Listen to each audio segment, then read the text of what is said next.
what I was going to plan on doing here for you, we're just going to go across a couple of the names that I have up here on my screen and just kind of elaborate a little bit more on what that 60 delta is actually going to bring us. And the majority of the time, it's going to get you right around at the money. And for me personally, I talk about it on the show. That's where I like buying my options. You have to know what you're doing when you're buying out the money and in the money, and you have to understand the objective because it's just not as simplistic, right? So you go right back to at the money at 170. I mean, 165 is slightly in the money, but if you head into that, what's that 0.52 delta? I'm sure it sounds like you're aware of what delta actually, how it affects the contracts. So we can go through another name. We'll go to IBIT because we've been talking about it out of the yin yang today. And then you had a 0.53 delta.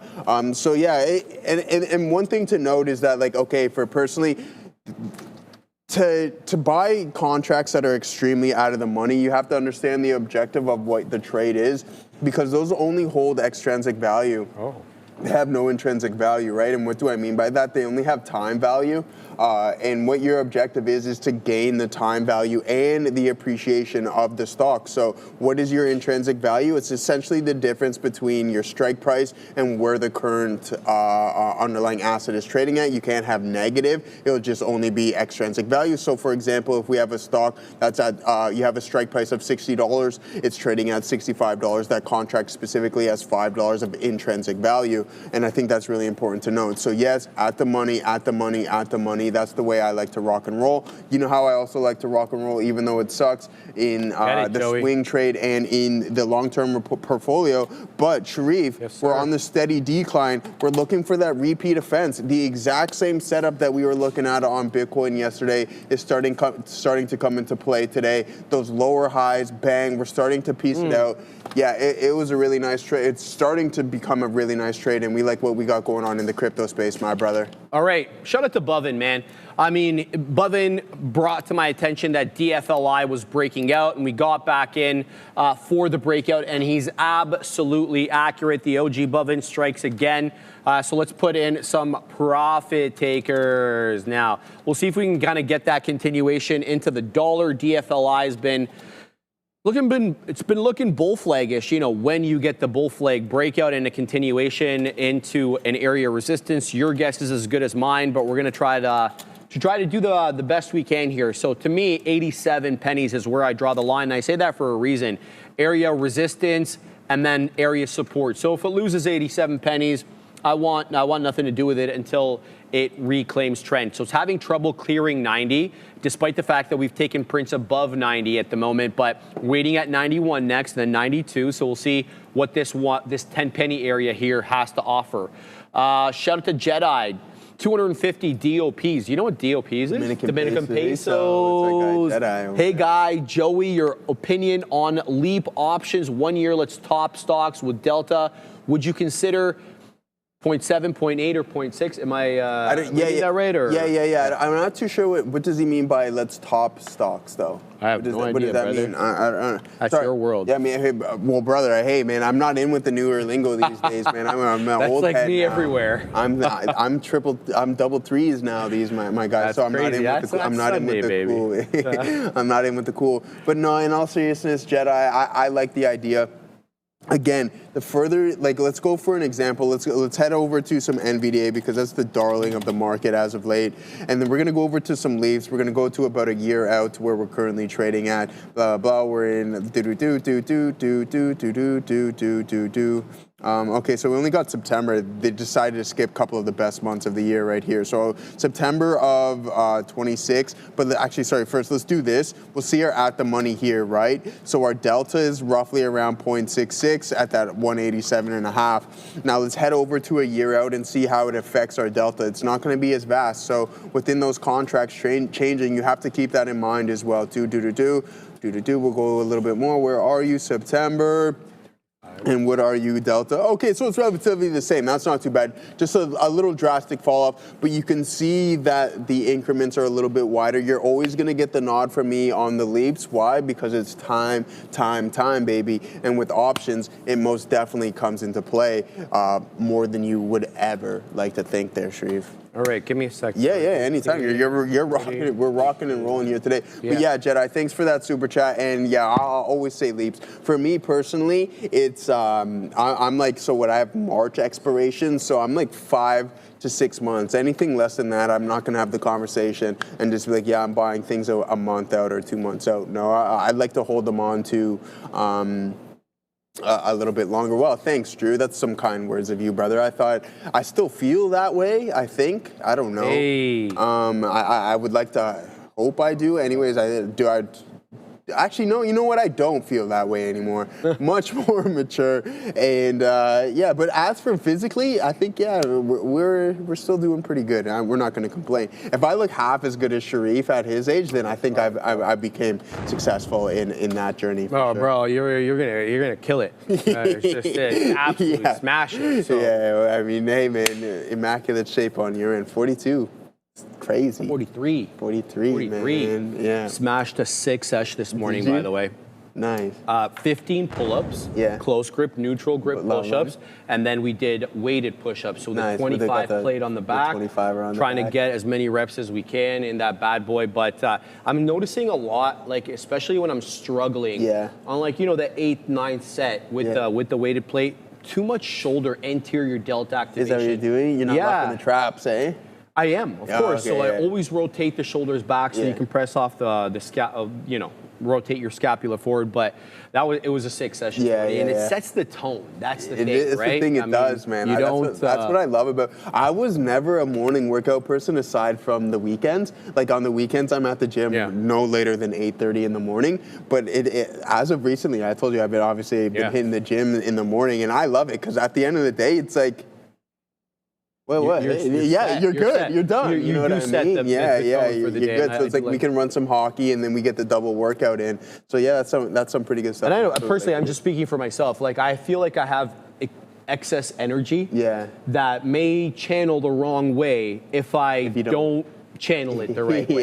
You know what I'm saying? Yeah. Like, and it doesn't have to be like anything like nefarious. It's just like you don't feel yourself, you feel anxious, or you're just a little too aggressive, maybe punching into positions. You don't have that level head. So you need that. That release. A little bit, to be quite honest with you. AJ's nothing but a number. I appreciate that, Bubin. Scapula. Did I say it wrong? I guess he's better than all of us. Chest up, baby. Yeah, the idea is always chest up, right? So when I notice my core coming down, you got to lift up the core by activating your glutes, obviously, to lift it up. But it's just once you're getting into those higher reps, especially with weighting, I find that, you know, anterior delt is just kicking in a little too much. More biomechanics that I have to fix on, guys. But I'm loving it, man. It's all like a learning experience, and you never feel like you've topped out because you can always lift more, or you can lift faster, or you can lift for longer. And so you've never really like maxed out at all, right? And so I do love that about exercise and about challenging myself. So. Oh man, I'm going to be honest with you. I felt like I plateaued a couple of years ago. Why do you say that? Well, because I just can't. I try to lift heavier, like say dumbbell press, like where I can rock, but I can hit more reps. When I'm heavy on the creatine, I can hit the more reps. It's just that I can't hit the heavier weight with equal. Why do you want to lift heavy anyway? I don't. Yeah, that's the thing. Like, that's the thing, right? That changed drastically for me in my 30s. Absolutely. I'm like, I don't even care. Like, I'm not gonna go in there and try to be the guy lifting that. And even though I never was, I'm not gonna go in there and try to be lifting the heaviest. When I removed that as a mental block, like having to lift heavy because you want to look the part, once that was gone, it's gone. It's essentially irrelevant. You gain so much more because then you're really focused on technique and pace and tempo. And like for me with my knee injury, yesterday I was hitting leg extensions. I can't go that heavy, but what I'm doing is I'm holding it for 10 seconds, right? So it's like boom, rip, you hold it, hold it, and then as for like incline press and everything like that, I just rock 50s and I just go until I can't go anymore, and that's like 15, 20 reps. It's easy. In the earlier set. Personally, that's where I get the best reps when you're doing that mind-muscle connection. If you're going to lift really heavy, I personally can't get the good mind-muscle connection. It just ends up being it's not the same, is it? No, not at all. All right, guys, this is really breaking out right now. Shout out to Blovin. Yeah, I'm in it, Blovin. I mean, the position board's out at the moment, but we're in DFLI. We're in at 88. It's taking out all the levels. It's taking out all my prints. Let's wet the beak over here super quick. We're going to take a nice little move there. DFLI has been good to me today, man. 55 and a third percent. We were initially in over here at 80s. We wet the beak all the way up. And now we're in back at 88s, and we're going to ride this trend as well. So let's see what DFLI can offer. I'm waiting next at 97s. Here comes 94. So good strength on this one. Shout out to the OG Bovin for bringing this to my attention as well. Chuck of all trades says RZLV. Yeah, let's have a look at that. Just going to look at that super quick. RZLV. It's really going here. Yeah, good look, man. At day's highs, good call, Chuck of all trades. You're not doing a crazy amount of volume on this one, or maybe you are, 26.5 million shares. But, sorry, where did it go? There it is. Yeah, it's working its way into 6. We have resistance from yesterday, though, Chuck. I'm going to be looking off, well, first and foremost, you're going to be looking at that $6 area as psychological resistance, right? And that was a bit of an area of support yesterday in this bull flag breakdown, which didn't continue. And then, of course, you're going to look at yesterday's highs. I'm talking about 625, where the majority of these wicks ended up topping out at. So good call, my friend. We're going to take off YCBD, and we're going to put in RZLV. Good call out by you, and we'll keep tabs on that one. What else we got over here? Shout out to BGO dropping, what's NOK again? Norwegian kroners, 20 Norwegian kroners. UWU, sup Bash Brothers, and chat. What does that mean again? You versus you, or what? It's like some. Remember we did this last week? UWU. I think the chat was telling us it's like a gaming thing. I don't know what it is. Shout out to BGO. I like those rice noodles you got there. What do you got there, Katina, man? That's salmon. I wanted these there. I didn't get that. I got potatoes. 这是面条. What is that? Rice noodle? That is noodles. That is noodles? Yeah. Nice. Means this is. That is gone. 面条. Oh. What is it? 鸡血? 这是面条. 面条. Yeah. 面包 is bread. 面条 is noodles. 面条. And then 包子 is bun. Roll Bowser is meat bun. Now Bowser. You know Bowser. Yeah, I'm referring to Bowser. Joey's killing it. I'm A2 now in Mandarin, by the way, which is good. In case anybody cares. What, Bijo, you like this? What, you like this? What does that mean? I don't know what that means. What? I don't know what that means either, bro. This? No, what does that mean? Fabian, is that a gamer term or something like that? Like UWU? Yeah. Why is she laughing? What do you mean? What do you think? She's an idiot. She's laughing hard at us. She's laughing hard at us. What does it mean? You versus you? I have no idea, man. We can ask. What is this, Fabian? How do you? Anime. People are saying anime. Oh. It's a gamer term, online term. Yeah. Okay, but say what the term is. It's an emoticon. Sharif says high vibrations. I have no idea, bro. I'm 100. How many times have I told you?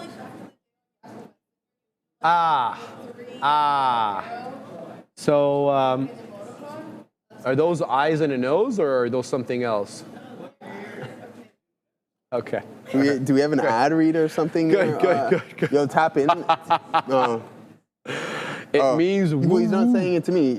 Tap in there. Oh, sorry, Assassino, Yeah. my man. What does this mean? What does this mean? Don't worry about it, Joey. I'm worried. Like saying with a soft, cute expression. Okay. It's often used in anime or furry communities. Fluffy. The meme of. Is furry like bad if I say that, Fabian? Well, you've already said it. Okay, all right. Okay. Yeah. Okay. Yeah. All right. I gotcha. Yo, I have an ex-girlfriend whose sister makes those. Makes what? Like paper maches and sells them. That. She makes a killing off it, dude. Yeah. What I was about to say is that like these memes kill me. It's like I can't believe like 2019 or 2021 is remember when everyone stormed Area 51? Yes. They're all doing like this run. Yes. I'm like, how is this even reality? It's like, so stupid. I love it, man. I love it. It reminded me of good times. dying laughing. It's like, what is going on? Joey, we're doing it freaking live right now on DFLI. It's taking out highs, man. We're on our way to 96 pennies. That is the high of the day right now. Shout out to OG Buvin. I know, Buvin. I see it, Buvin. We're involved. We're wetting the beak here. We got 96.5 next as a profit taker. DFLI is quite strong. Well, you guys are funny in the chat, man. Shout out to Jake Roberts. Bro, we don't know what it means. What are we supposed to do over here? I mean, we can ask chat, but oh boy, Party P, yo, production. Add the UWU emoji for Joey Prince from now on. LMFAO. There you go. You're getting love from the chat. That's there, crazy. Joey and the production team getting love as well.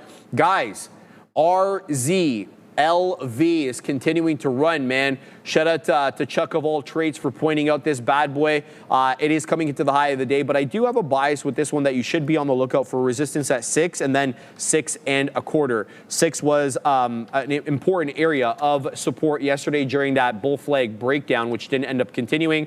And then 6, of course, is the psychological resistance. So RZLV in focus here, Joey. CAN, we're still holding 29s, but this is, I think it might be time to get out of this trade. It is finding support at 30. The problem is it's got a lower, it's got a downtrend over here. So if it's got a downtrend and it's not changing its tune with any higher highs, I should be on the lookout for that on CAN. We'll keep tabs on that. And ONDS I got out of, obviously, because it did lose trend. So we took a flat trade. Well, are we positive on that? Yeah, barely positive, but we are positive on ONDS. So negative on the day, but we'll look to do a little bit better, guys. What do you got, Joey? All right, good stuff there. Yeah, this is my new thing apparently. Yeah, let's see what we got going on with. There it is, right? Like, so we take the short there on IBIT, comes back to the break even, and then it's starting to put in an additional leg lower. But we still like our chances. You can see that we're long some Tesla as well too. I need some more water from. Oh wow, what an aggressive selling print right there in the crypto space. So let's get our eyes off of that as it's continuing to bleed. But there goes Tesla, slowly starting to cook up for us here. Let's see if we can get a little bit more of an aggressive bounce off of these lows, considering the fact that the TQs were above VWAP there, and you got the SPY just about to knock on that door. And we had the long in the SPY as well not too long ago. And then we got all out of that one. So let's head back over to the Amex and see what's cooking.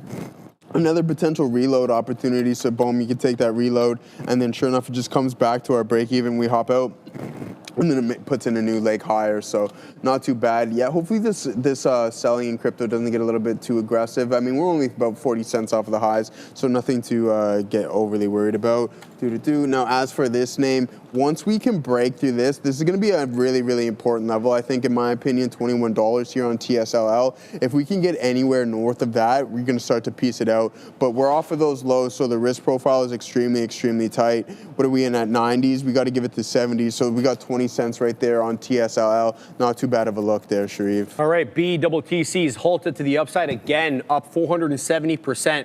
So BQ breaks down, then BTT takes over. BTTC breaks down, BQ takes over.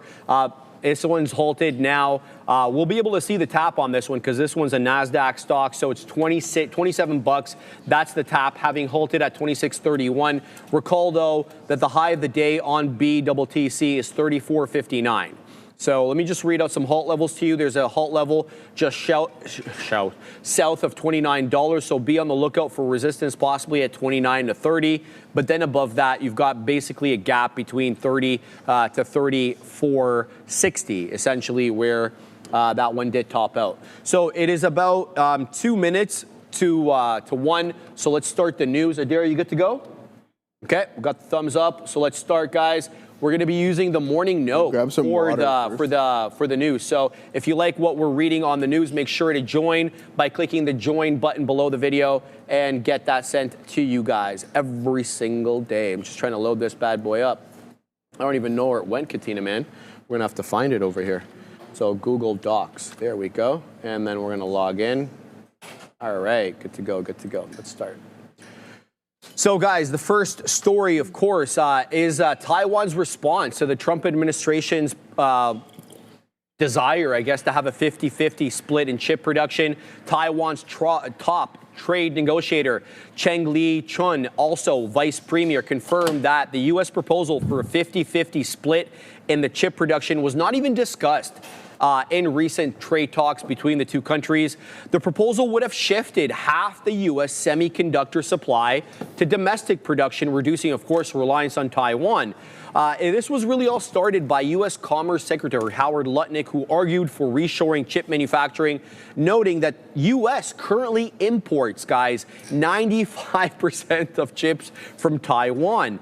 Taiwan's trade focus a little different here. They're saying instead of production sharing, talks centered during negotiations with the U.S. on lowering tariff rates as well as securing exemptions from tariff stacking. Taiwan currently faces a 20% reciprocal tariff on exports to the U.S. And there was a lot of political backlash in Taiwan to this headline. They didn't like it at all. Taiwan leaders, as well as the opposition parties, slammed the U.S. plan as exploitative and plunderous. They say the Silicon Shield, which is basically the protection for Taiwan because it produces so much of the world's semiconductors, and therefore, it's sort of protected from invasion. The Silicon Shield refers to Taiwan's dominant role in advanced chip making, widely viewed, Joey, as a deterrent against Chinese aggression. That's what they're arguing for there. Go ahead. Right on. All right, guys, let's see. Each year, 3.8 million concussions are reported in the U.S., yet there is still no FDA-approved treatment.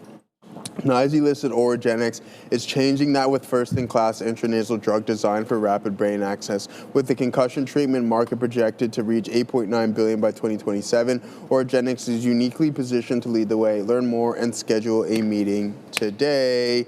Yeah, there it is, guys. We're getting a little bounce there on Tesla Sharif. I missed the majority of it there, sorry, so we'll send that off to Adara. But at the end of the day, there it is on Tesla. We did get a little bit of a pop, and this is the resistance zone that I was referring to earlier that we need to keep an eye out on. So that's what I'm looking at right now. All right, guys. Dara, what do you make of this whole thing? Obviously, this was started by Howard Lutnick. Now we get a response from Taiwanese officials, and they're not really happy about it. Yeah, it's what I thought. Honestly, it kind of seems just like a rumor that Howard Lutnick started. This is not the first time that he's done this either. And I said this yesterday, too.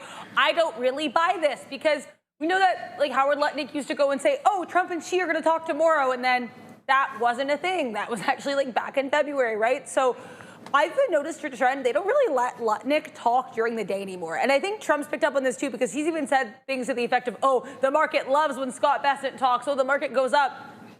The market didn't love when Howard Lutnick would be speaking intraday. And also, again, some of the things that have been said have historically either been kind of gonzo, off the wall, or they just really haven't been backed up. I think a lot of what he says is kind of his opinion on what could or should happen and not really, I think, policy discussions that have been in play. And I think that's really backed up by the fact that Taiwan's vice premier / trade negotiator is we don't know what they're talking about. This is not a thing that we've heard of. So I think as far as I'm concerned, this is case closed unless and until Trump and other people from the trade team have said or say, okay, this is actually something we're working on. This is one guy making one opinion. I don't think it's going to be a story. All right, sounds good, Adara. Thank you for that. Open is breaking out as we speak right now, so be on the lookout for there. Yeah, going into 833, it's up 2.75%, but it did take out that 815 pesky level. So OPN still below that 875, 880 level from yesterday. Just wanted to bring that to your attention. Let's go on to the next story. Buffett's Berkshire buys Occidental's OxyChem for $9.7 billion. Let's get to the details. So that $9.7 billion all-cash acquisition of Occidental Petroleum's petrochemical unit, which is called OxyChem. This is Berkshire's largest deal since back in 2022 when they purchased Allegheny for about $11.6 billion. The deal highlights here Buffett's strategy of deploying Berkshire's record $344 billion cash pile into what they think is a stable long-term business. This has got to be way more than Apple or whoever else has on hand, because I'm pretty sure that Apple doesn't have $344 billion. Anything you want to update us on, Katina Man? Oh, that was the barrel. Okay, gotcha. The Katina Man is still long AMD at 167, so just alert there. The impact on Occidental here will be that they're going to use about $6.5 billion of that $9.7 billion to pay down debt. CEO Vicky Holub emphasized the transaction strengthens Oxy's long-term stability while allowing it to focus on its core business here, which is oil and energy. OxyChem, why does OxyChem matter, though? So it produces chemicals for water treatment, healthcare, as well as commercial industries. And this marks Berkshire's first major chemical deal since back early last decade in 2011 when it acquired Lubrizol for about $10 billion here. But both sides expect the transaction to close in the fourth quarter. We're in the fourth quarter of 2025, so we'll have to see when this one closes, Joey. But as we know, Uncle Warren, 95 years old now, resigning at the end of the year as CEO. But as he made clear during Berkshire Hathaway's conference, he will be around, to support to be around, you know what I mean? Some acquisitions. Show face. What was that stat that we were talking about? How much percentage of the bond market does he hold? Yeah, it's ridiculous. I forget about that. It was like 5%. Check with Perplexity. Like it's ridiculous. Which is an actually insane amount.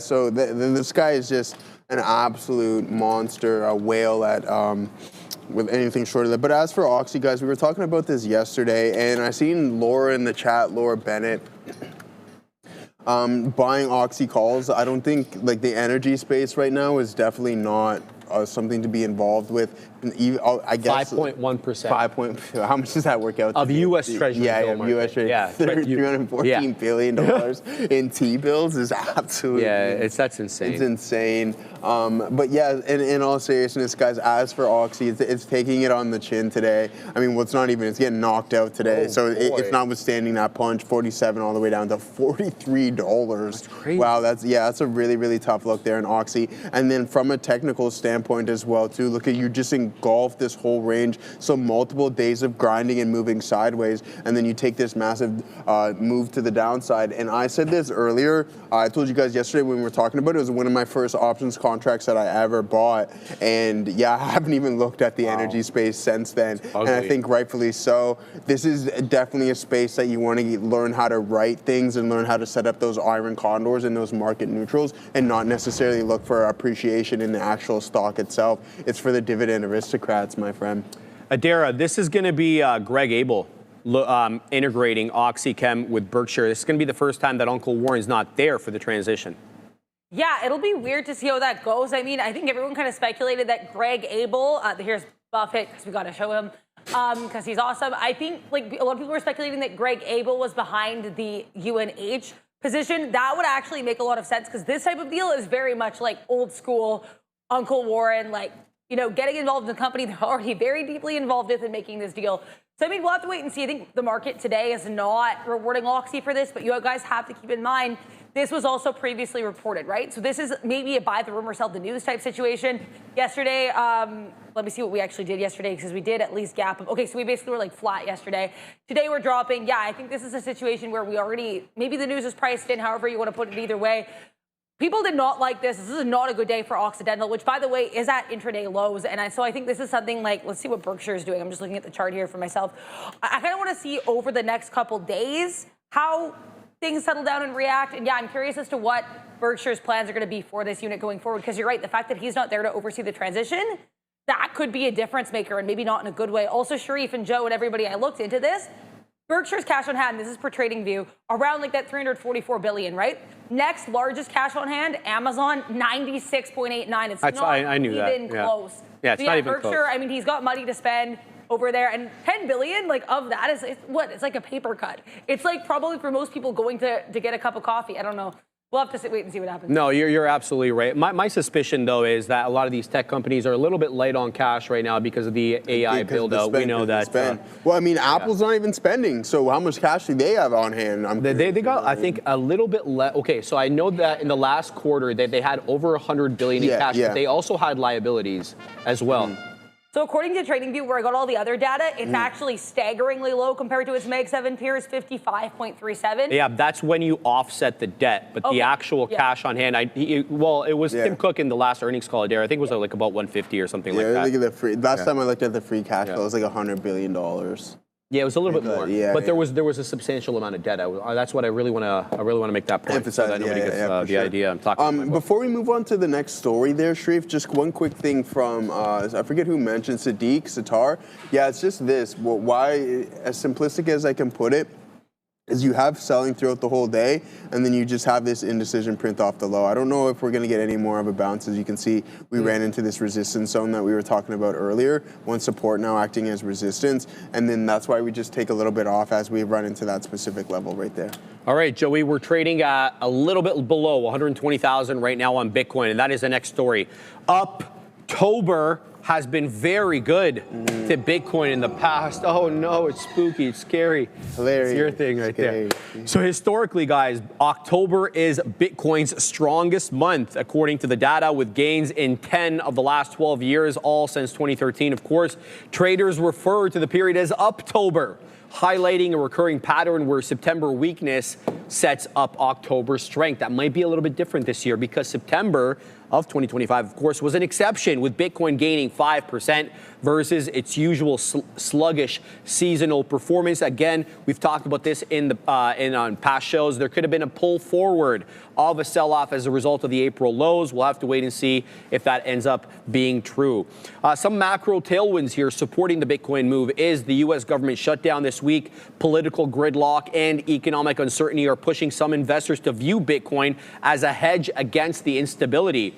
Also, recent price action here. We know that the token has surged over 90% in about a year, fueled, of course, by the current administration's support of the crypto industry at large.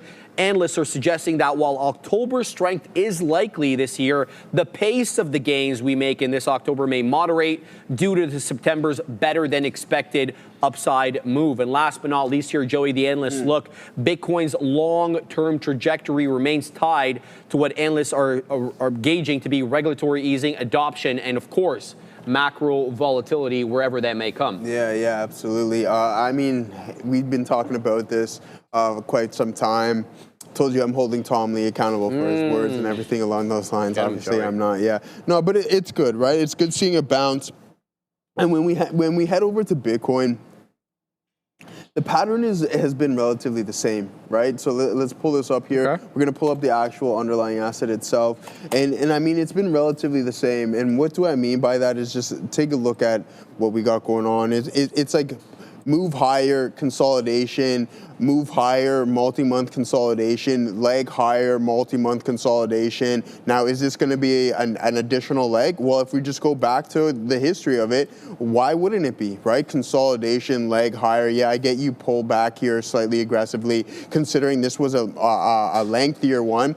Enough liquidity wasn't absorbed. You punch through some of the lows. Well, guess what? Immediately off of those bottoms, you punch through those levels with aggression. You consolidate another additional leg higher. And I think that's going to be the case here. It may take a little bit more time than what we're expecting, but as I mentioned, I would not be surprised whatsoever if we see an all-time high in Bitcoin by the end of the weekend or shortly after it. Yeah, well, I mean, it does have a tendency to run on the weekend, so I think you definitely... You know what I mean? Yeah, it's like that Sunday night stuff, Saturday night stuff. I always told you, like, I hate the fact that I do this, but I always, before the market opens 6 p.m. on Sunday, I look to see what Bitcoin is doing. And I don't like that because I don't want them correlated. You don't want them correlated. You don't want to mix the friend group. Bad habits, hard to break, I guess. Adara, this has been a good, September was a good month for Bitcoin. We got more instability with the U.S. government shutdown. Do we continue to run?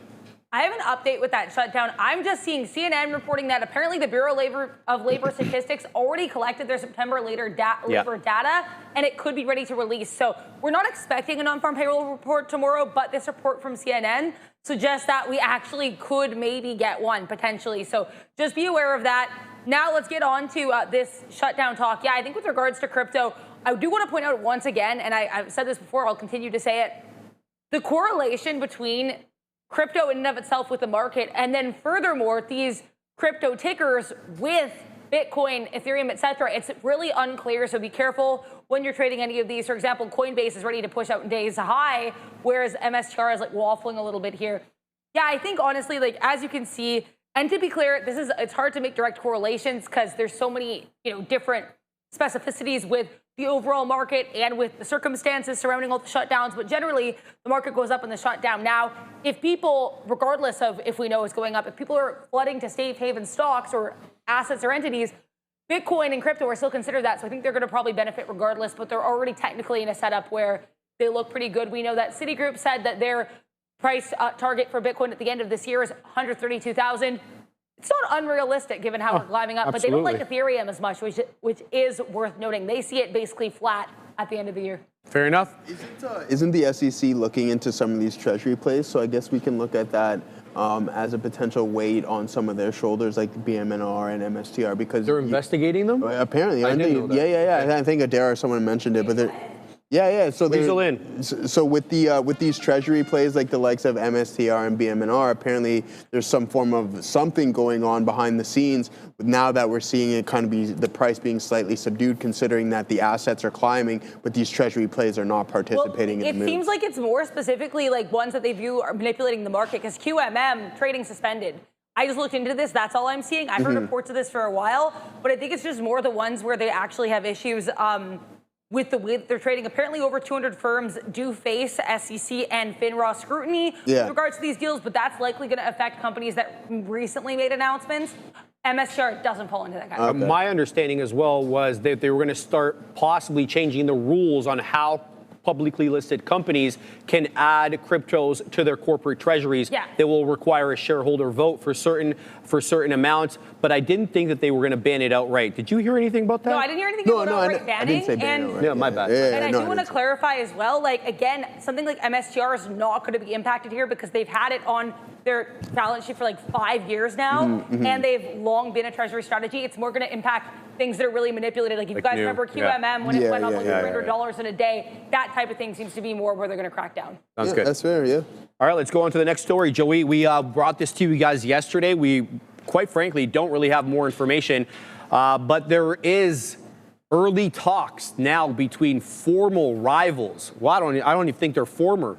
They're still rivals. Intel in early talks with AMD on a foundry deal. What am I talking about here? Intel is reportedly in early discussions with AMD to manufacture some of AMD's chips at Intel's foundry business.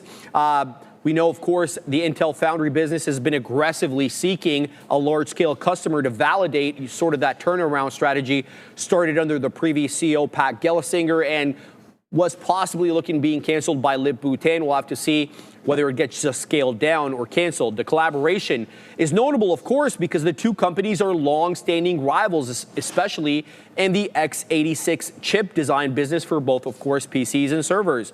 Securing, though, a deal with AMD as a customer would allow Intel to at least confidently invest in scaling the manufacturing technology. We know that they shut down they shut down the plans to build a foundry in Germany. The other one, I think, in Ireland or Poland was also shut down, and the one in Ohio was put on pause and, in fact, likely won't be done until 2030.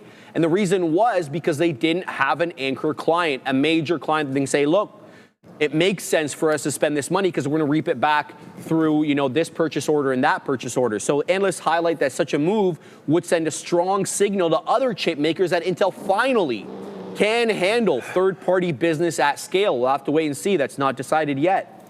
AMD currently manufactures chips, of course, primarily with Taiwan Semi, as most of the world does. Shifting even part of its production to Intel would indicate that AMD trusts, at least indirectly, a competitor. It remains unclear, though, Joey, how much volume and what type of chips they're going to allocate to Intel. Discussion still ongoing. Yeah, absolutely.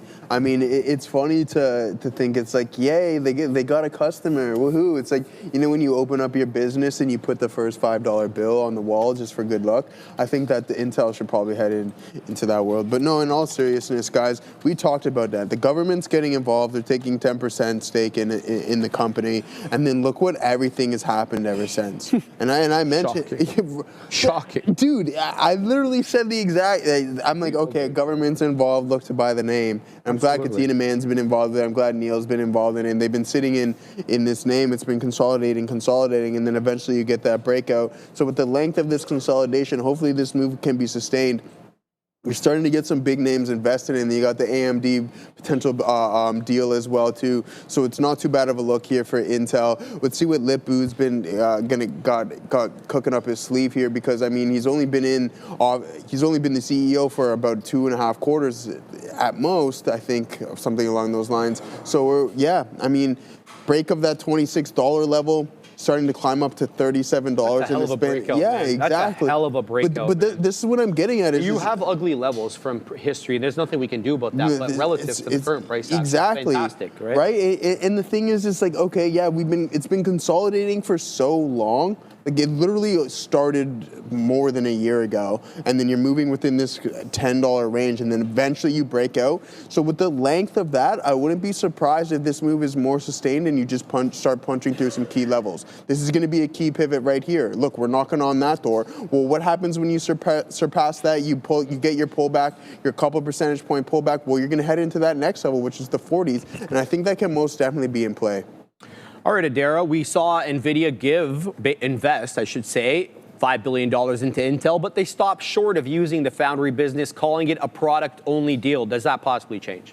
Yeah, they didn't even just stop short. Jensen Huang very kindly kind of friend-zoned Intel's foundry business, like, well, we're not going to use the foundry part. He was very nice about it. Lip-Bu was still there smiling, but it was awkward, and you could tell that Jensen probably was thinking in his head, oh my gosh, I will never do this. So it's kind of hard for me to believe, with that in mind, that AMD would. Because AMD is smart. Lisa Su is savvy. She was, a little bit debatably, but she was chosen as the CEO of 2024.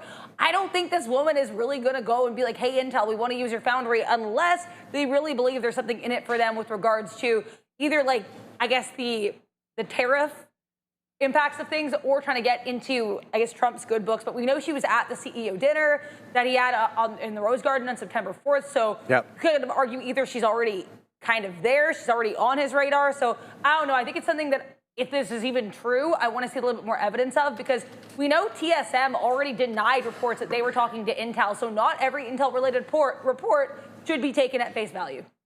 Shout out to the OG. Here she is with the other OG there. David Sachs. And she's wearing blue, Adara, so right away she wins, Look at Sachs. The hands here are just great. She's like, I don't know what she's holding in her mind, but I love the hand gestures that are happening. Yeah, I know. But look at all the gold in the background. I freaking love it, bro. Oh, man, yeah, there's her meeting, obviously, with President Trump, and there's the AI and crypto czar, my favorite guy, far and away on All In podcast. What is that, a B-52 right there? Hey? What is that, a B-52 bomber right there? Where am I looking, Joey? That's a B-2 bomber. A B-2, stealth B-2, bomber. B-2, Yeah. Stealth. Oh, yeah. The one that he flew over Vladimir. Yeah. Crazy, yeah, that's the B-2 stealth bomber. Did you see Vlad when that happened? You see what Vladimir, he's like, yeah, Vladimir was tripping. Yeah, he's like, yo. Yeah, Vladimir didn't like that at all. No, at all. He's like, him, right? He's like, whoa. All right, guys. All right, let's get to the next story over here. Joey, we're going to talk about Tesla's Q3 deliveries. But look, I think I'm going to skip this story because we've already got Tesla's numbers out, and this really doesn't make any sense at the moment. So let's go on to Robinhood, CEO yesterday. He did an interview with Squawk Box Asia. He's in Singapore right now at a conference, and he's talking tokenization. Let's talk about what he said during said interview. So, of course, CEO Vlad Tenev called tokenization a freight train that will eventually eat the entire financial system. He believes most major markets will have a framework for tokenized assets within 5 years. Tokenization, of course, refers to turning real-world assets like stocks, bonds, real estate, commodities into digital representations that are tradable and exchangeable on the blockchain network, and all the verifications and security that come with that. In June, Robinhood launched over 200 tokenized U.S. stocks, only though for EU customers, still not allowed in the U.S. Tenev argued tokenization could become the default method of accessing U.S. stocks internationally. He expects Europe, very interesting for him to say that, he expects Europe to lead the adoption of tokenized equities and tokenized assets, and he predicts, sadly, the U.S. will be one of the last adopters, citing entrenched financial infrastructure and regulatory hurdles that may prevent it. But we do know that this has been getting more support, Joey, from said institutional people like Morgan Stanley, BlackRock. They've all signaled interest in tokenization, kind of validating the industry momentum. Yeah, absolutely. I mean, I was listening to the All In podcast and with Vlad Tenev, and that's where he started exactly in Europe there, Sharif, as you mentioned. And that was with the likes of the SpaceX and OpenAI. And he was really interesting on how he actually got to kind of tokenize OpenAI. So essentially he had to own some equity in it, but it was more difficult because it's for nonprofit. But anyways, what happens is he creates a basket, and then it's a synthetic version of it, and then that's when he was the ability to distribute it via tokenization. And I found that really, really interesting. But he has some big time plans. He's a quant. He's like, yeah, let's tokenize everything. And he was in talks with Sam Altman. He had conversations with Sam Altman and Elon Musk, and we heard that they weren't happy that he did it, but at the end of the day, he's like, yeah, we had those conversations, and they're going to work their way around it. So I like what Vlad's got going on. The Robinhood has been an absolute phenomenal stock. I couldn't be more than happy to own it. It's one of the best performers in my portfolio. And at the end of the day, if everything is tokenized, I think these guys are going to be at the forefront of it, and they're going to lead the run. And I think that's going to be the case because you need to continuously adapt. And as for the banks, we know that they're slow to kind of, Canadian, they're slow to kind of adapt these types of things. But when they do, it's fundamental changes, right? It's a fundamental change, and there's ways that you can definitely benefit from it. Adara, what do you make of this tokenization? Are you a fan of this whole thing? Do you like everything being auditable and accessible on the blockchain? I mean, like, let's think about it this way. I'm still using iTunes, so I don't know if I'm like the person to be super on the cutting edge of technology. That's fair. I want to let you guys know too, Kellogg is moving with volume. I'm not seeing any news on this, so I just want to let you guys know about that. I'm also seeing, sorry, I'll get to Robinhood in a second, but apparently Senator Elizabeth Warren is requesting that the BLS release the September job report on Friday. That's just a report right now. But again, as we heard, it seems like they actually do have the data ready. We'll have to wait and see if it does get that Friday release, assuming that the data is in fact prepared. Either way, let's talk here about a little bit more about Robinhood. If there's Kellogg news or Kellanova news that pops up, I'll let you guys know. But either way, Joe, you were saying this is the best performer in your portfolio. Not just your portfolio, in the S&P 500 this year, this is the best performing stock, up more than 250%. So I do want to give it a nice little shout.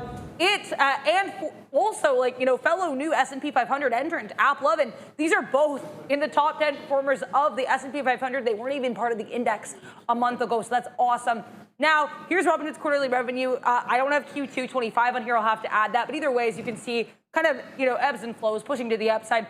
Now, with regards to Robinhood and tokenization, I think this is something I would like to have them have their ducks a little bit more in a row about, for lack of better terms, going forward. Like, if they're going to stand during that To Catch a Token event and be like, hey, we're going to have, you know, the OpenAI tokenized, maybe have a conversation with that so they're not caught blindsided, because OpenAI then came out on their newsroom and they were like, we didn't even know this was happening. We don't approve of this. So, I mean, now it sounds like he's having the conversations. He's taking the steps going forward. Hopefully it's not too little too late. And, you know, people like Sam Altman and Elon Musk are amenable to conversations and we get more of the tokenization. But I really think, at least for Robinhood's sake, unless you start with these big splashy names like an OpenAI, like a SpaceX, I don't know how quickly it's going to catch on. And I think I want to see, too, at what point it catches on in America, because Vlad Tenev seems to recognize the regulatory hurdles they'll have there. But I think that's probably the biggest market for them to capture. So let's see if they are able to catch a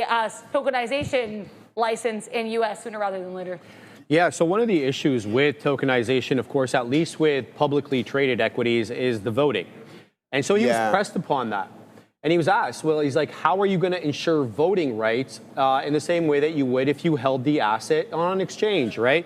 And he's like, well, look, if you're an institutional investor and you're 1 million shares deep in a stock, right, you can't just exit your position that easily. You're kind of locked in because of the amount and the nature of your position. Whereas a retail trader, you know, you're a few hundred shares deep. You're not moving the markets, baby. So what he says is, in those cases, if you don't like the direction of the company and there's no voting rights, you typically sell your shares as opposed to try to influence management's position like an institution would. Whether you agree with that or not, that was his response to that. But that is an issue. How do you ensure some of the same things, Joey, that we currently get as rights, as shareholders on a publicly traded company when we're in the tokenized environment? That's going to be some logistical issues we have to No, I think that's valid as well, too, Shreve. And listen, Vlad Tenev is extremely smart. I'm not going to be like, but hey, personally, I wouldn't mind voting at the end of the day, but is that going to be the hurdle that slows everything down? I mean, to gain some things, I think you're going to have to give some up. And with that case, just to play the other side of the coin is like, okay, yeah, there might be some issue with the voting rights. I wouldn't be surprised if they figure that out eventually. But guess what? You get that instant settlement. You have ownership of the equity right away instead of that grace period that you need to wait and have everything settled. So I think there's obviously a little bit of give and pull there in that factor. So for me personally, I like the tokenization. I like the just turning everything into digital essentially, because that's the direction that we're heading. And I think that he's forward looking, and that's what we want. I agree, and he's very forward looking. Yeah, exactly. I mean, he does Big have time. that kind of aggressive. Go ahead. Yeah, I was just gonna say Tesla here. We're starting to cook off the bottom there, so we'll take a little bit more off. Second attempt on this one, but yeah, Sharif, I like what Vlad's got going on. Okay. He's a quant. He's doing a lot of big things over there, starting over there in Europe as well too. And yeah, and I like how he's done. He gives you access to some of these private markets that you don't necessarily. Well, it's not here yet, but over in Europe. But once it does get here, I think a lot of people are gonna go that route. Me personally, I would all day. It's like, oh hey, 100%. What I get to buy OpenAI before, if and when it ever does go public. SpaceX, There's ways to do it right? now, but like it's still a lot tougher. It's not as simplistic, right? And let's not forget, Canada's a different regulatory environment, so we could have it north of the border over here first. I mean, exactly, with the likes of the Bitcoin ETFs. Like, we had that before before the Americans. And a lot of people talk about that. They use the TSX sort of as an experimental exchange, see what works, what doesn't, and they adopt it south of the border. We'll have to see if this was one of them as well. Joey, let's go on to the next story. Meta expanding their AI monetization via chat personalization. So let's talk about this. Meta AI has been obviously very in focus, and he's been spinning up a storm, not lately, but this year certainly. Meta platforms will begin using conversations, your personal conversations, with its AI chatbot to tailor ads. Yep, Assassino, yes. To tailor ads and content starting December 16th. Thankfully, I don't use Meta AI. Chats will not be used for personalization if they involve sensitive topics, sure, like politics, religion, health, or ethnicity. I'll believe it when I see it. The rollout will exclude... Yeah, Katina Man not buying it either. The rollout will exclude, apparently, Katina Man, the UK, South Korea, and the EU, but it will be... It does, my friend. It's all of Meta AI. No, Fabian, not the actual conversations between you and somebody else within WhatsApp, but if you use Meta AI within WhatsApp or Messenger or whatever, then it will be used. I just want to make that point very clear. Yeah, of course, brother, of course. Well, let's just, cut the crap. Let's go on to Zuckerberg's AI vision. CEO, of course, Zuck sees this part as part of a broader AI augmented future where users gain access to personal AI agents. Meta's stronghold in social media, of course, plus is push into AI generated short form, content underscores this transition. Zuckerberg is pushing for $600 billion in AI infrastructure investments over the next few years, as he said at the White House when he was sitting next to President Donald Trump. Meta aims to cover, Joey, about $47 billion plus in quarterly revenue burn from AI scaling with targeted ad personalizations. Users might soon see more AI-driven placements like gear ads connected to conversations about hiking. So look, watch what you say to the Meta AI, otherwise you're going to see ads up the yin yang. Yeah, I know. Well, that's what it's probably going to be, right? Like you have it on your glasses. Oh, you say something, ad there. It's just to kind of scrape some more money out of you at the end of the day. We've seen it in the likes of ChatGPT. What was it with Etsy there that you brought us the story yesterday, I believe, or the day before, Sharif, where you can directly sell and buy off of Etsy. So it's just a way that they can grab some more money, get a piece of the other pies and everything along those lines. So I'm not surprised to see this. And I mentioned in the likes of ChatGPT, I wouldn't be surprised that in a matter of time, with every prompt that you put in, you're going to have to watch an ad, especially on the freer platforms, the ones that are freer. Right? I don't know if we can get more freer, but the ones that are free. So yeah, I think that's just the way it's going. It's just how can we suck another digital ad dollar out of the next individual? Adira, you already have rivals like Snap, TikTok, even X they're also exploring AI integration into ads, and you have X, of course, led by our friend Elon, recently launched its showcasing AI-powered recommendations in spaces like and chat functions. What do we do about this whole thing here? Yeah, I feel weird about this. I don't really want that. I don't want Big Brother up in my business recommending ads for me. And here's the thing. Honestly, I don't think the experience is going to be that different because, truthfully, like we already know when that happens, right? You're having a conversation with your friend or you're talking on the phone, and then an hour later or a minute later or something later, something recommends you some kind of content related to that thing, right? So this already happens. It's just going to be an ad form. But I find the fact that it's an ad form is actually more insidious because it's like we know you're kind of interested in some way in this topic. So let's jam it down your throat. And Sharif, I also think, especially given the current climate, I agree with you. 100% they're not going to stop at like, oh, not, whatever, sensitive topics. They're going to have everything, especially health. You're telling me they're not going to have health-related ads? Absolutely agree. And my other thing, too, is how smart is the AI? Does it know if you're feeling positively or negatively about the thing you're asking or talking to it about, right? Because what if it gives you an ad for, like, something that you've just told the AI you hate? Like, you know what I mean? And then it'll be like, maybe you want to turn off ads. I don't know. I'm playing, like, devil's advocate or, like, I don't know. But the point I'm trying to make is I don't love this, and I have a feeling people will not love it either. But I think the one nice thing with Meta is they have that EU subscription. I think this will probably incentivize people to buy into that. Yeah, I'd love to have that over here, too. I mean, I would not mind stop seeing ads on Instagram and Facebook. Quite frankly, they're kind of annoying. Pay for it, brother. We can't. It's only in Europe. Yeah, I know, but it's coming here. They let them, hopefully. Yeah, well, they only did it there because the EU forced them to give that option. I don't think they really want to, to be honest. Would you pay for it? I think I use Instagram enough to probably to pay for it. If it was reasonable, like we're talking like $5-10 a month, maybe whatever, a little bit more, I'd be okay with that. Yeah, I'm on Instagram every day, so if I can avoid ads, absolutely. Okay.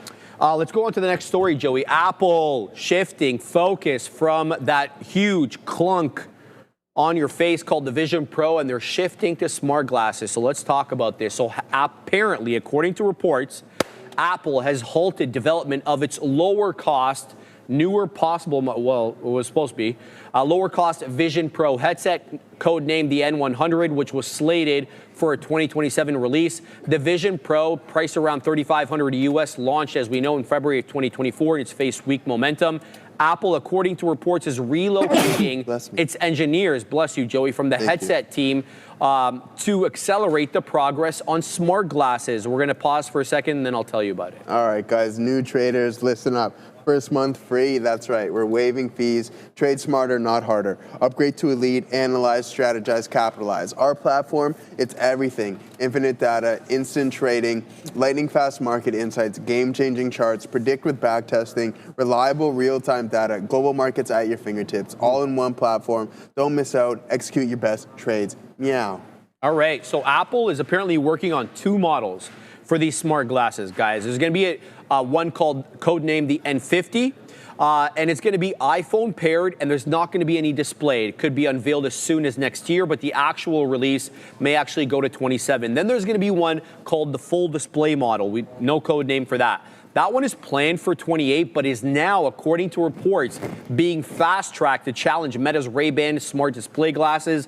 The devices are expected to lean heavily on both voice integration as well as AI that can kind of differentiate it from the competitive wearables. We know that Meta has that wristband that you make gestures with. Apple's, obviously, the broader strategy here includes a new lineup of iPhones with a delay in Apple Intelligence and that upgraded Siri, kind of falling, I should say, behind some of its Mag 7 competitors. So, Joey, look, let's just call a spade a spade. People liked the options included in the Vision Pro, but they didn't necessarily like having that tied to their face. They get vision fatigue as well as neck issues and all that stuff. And, it's just not practical. Does this move the needle? I think it can. Again, as for products and stuff, everything along those lines, I think it can change some things. But again, you're starting to see some more competitors step into the space, and that's going to be the likes of Meta with their Neuroband and everything that they got going on with the Oakleys. So what I would like to see from Apple is them actually come in with like a sunglass provider and strike a deal like Meta was, and start to kind of condense what they have going on a little bit more to see if they can put it within some of these spectacles, right? Like, where, I mean, you have Oakley and Ray-Ban. I don't know who you're going to partner up with, because those are probably two of the most popular sunglass companies out there, in my opinion, aside for some of the luxury brands. But not everybody can afford your Gucci's, your Louis Vuittons, and everything along those lines. So that's what I personally want to see from Apple. I like that. Okay. Adara, 2 models. One with no display that's going to be paired to the iPhone, so one has to assume the compute will probably be on the iPhone and it's connected wirelessly. But there's also going to be a full display one, Adara, and apparently they're moving it up. It was supposed to be for 28, but they want to compete with Meta. Yeah, I saw that. Truthfully, like with regards to them trying to move up, you guys don't know how I feel about Apple. It's the same way I feel about Elon Musk. I don't want to hear timelines. I want to see product at a certain time. So I'm not going to get too into that. I think, like, you know, I've said this before and I'll say it again. My eyes are bad enough. Like, my glasses are very thick. I do not, you know, I don't need to be putting other stuff on my face. So I'm always going to say no to the smart glasses. That being said, of the 2 models, Sharif and Joe and everybody, I actually think probably the better model seems to be the one where you can kind of use your phone, right? Like, I think that way, maybe it's easier to integrate. I think it maybe makes more sense.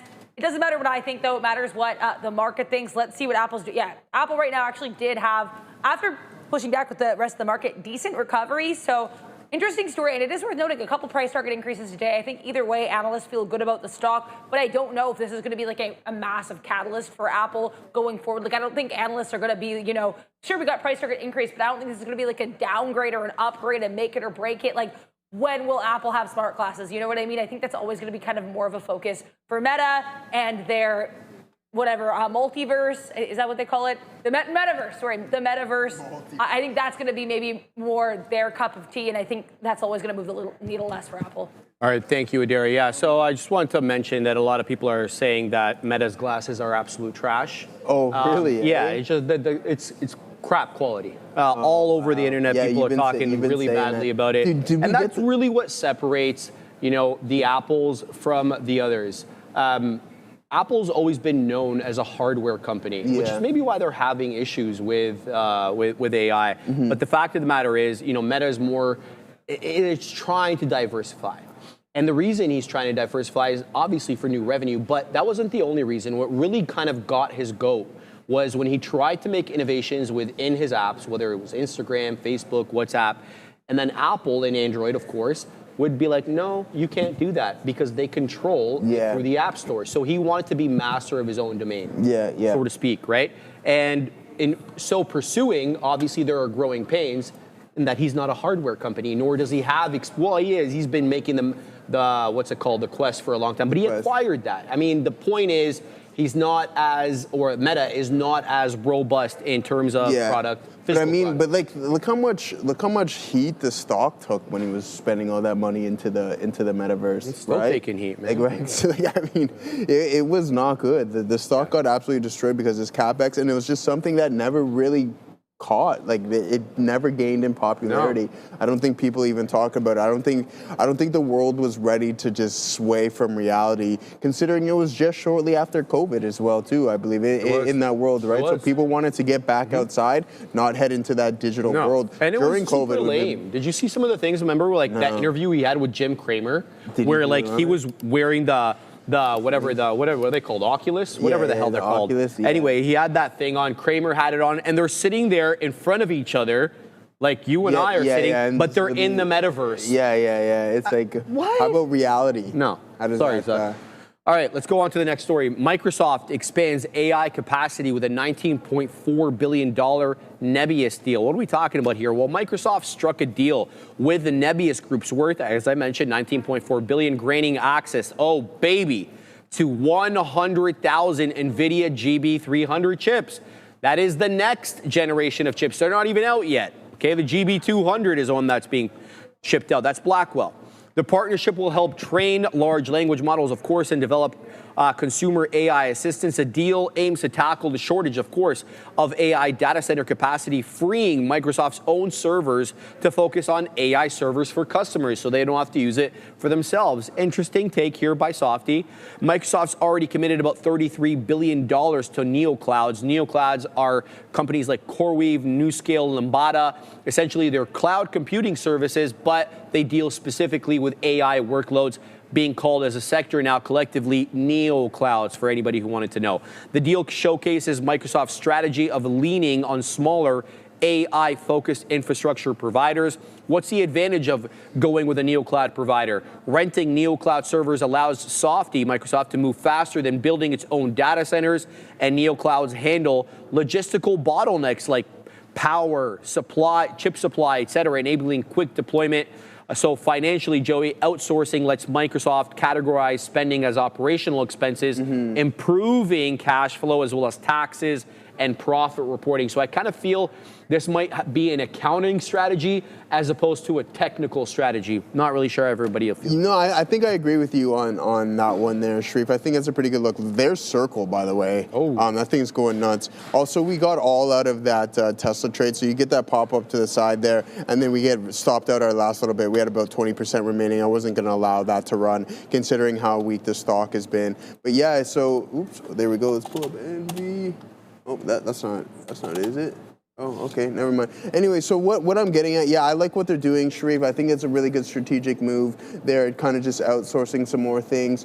I think that's going to be a little bit lighter on the CapEx, obviously, but it's just it's the same thing. It's data centers. It's what can we build here? How much AI infrastructure can we build? How much money can we spend? And you're seeing Microsoft continuously doing the same thing, so not too bad of a look there, Sharif. All right, Adara, GB300s. Nobody's seen them yet?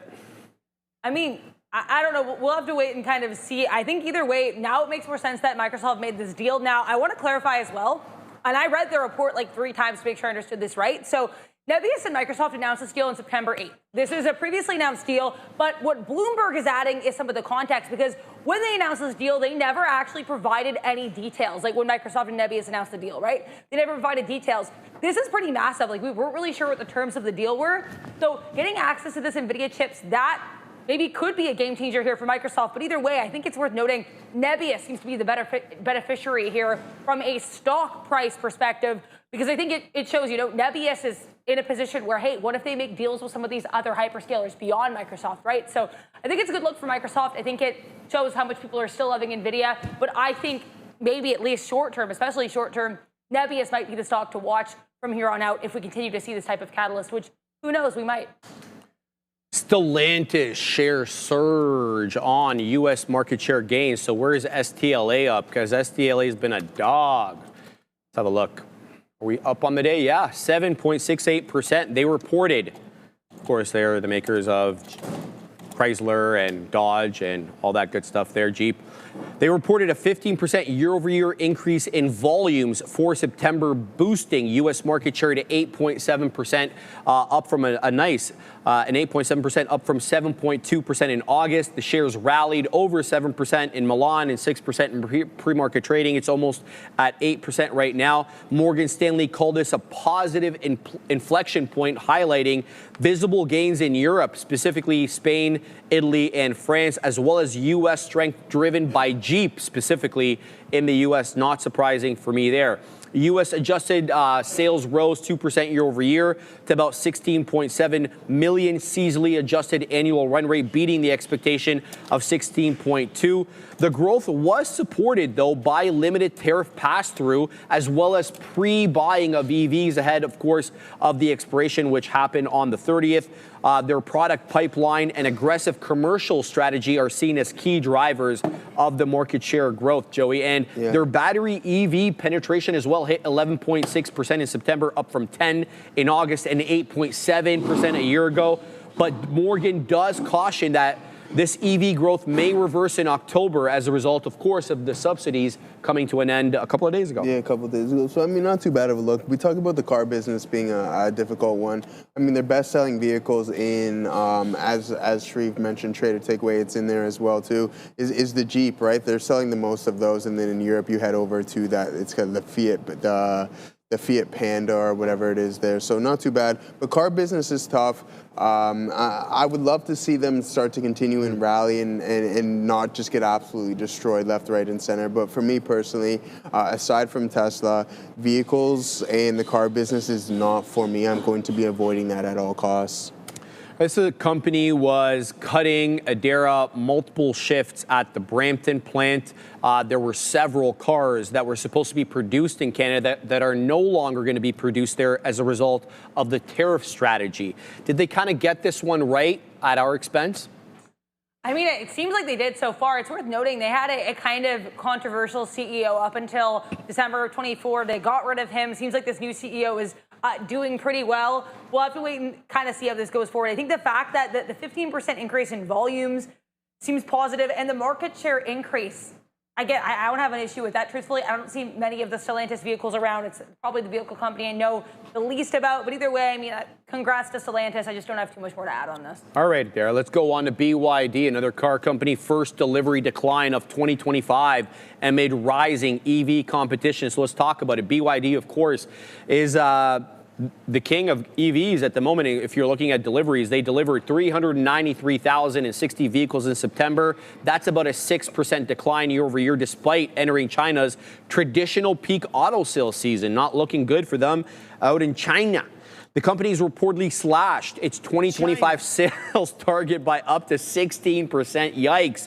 Now aiming for about 4.6 million deliveries, reflecting, of course, intensifying domestic price competition. Now, we've seen this very specifically in China, what we're calling the race to the bottom from their EV makers, all looking to undercut each other and cut prices to gain market share. So much so that it raised the ire of the Chinese regulator, who told the companies in no uncertain terms to stop doing that, okay, which let's see if they do. Despite the decline, of course, BYD remains the dominant market leader with a 54% market share of China's EV sales in the month of September.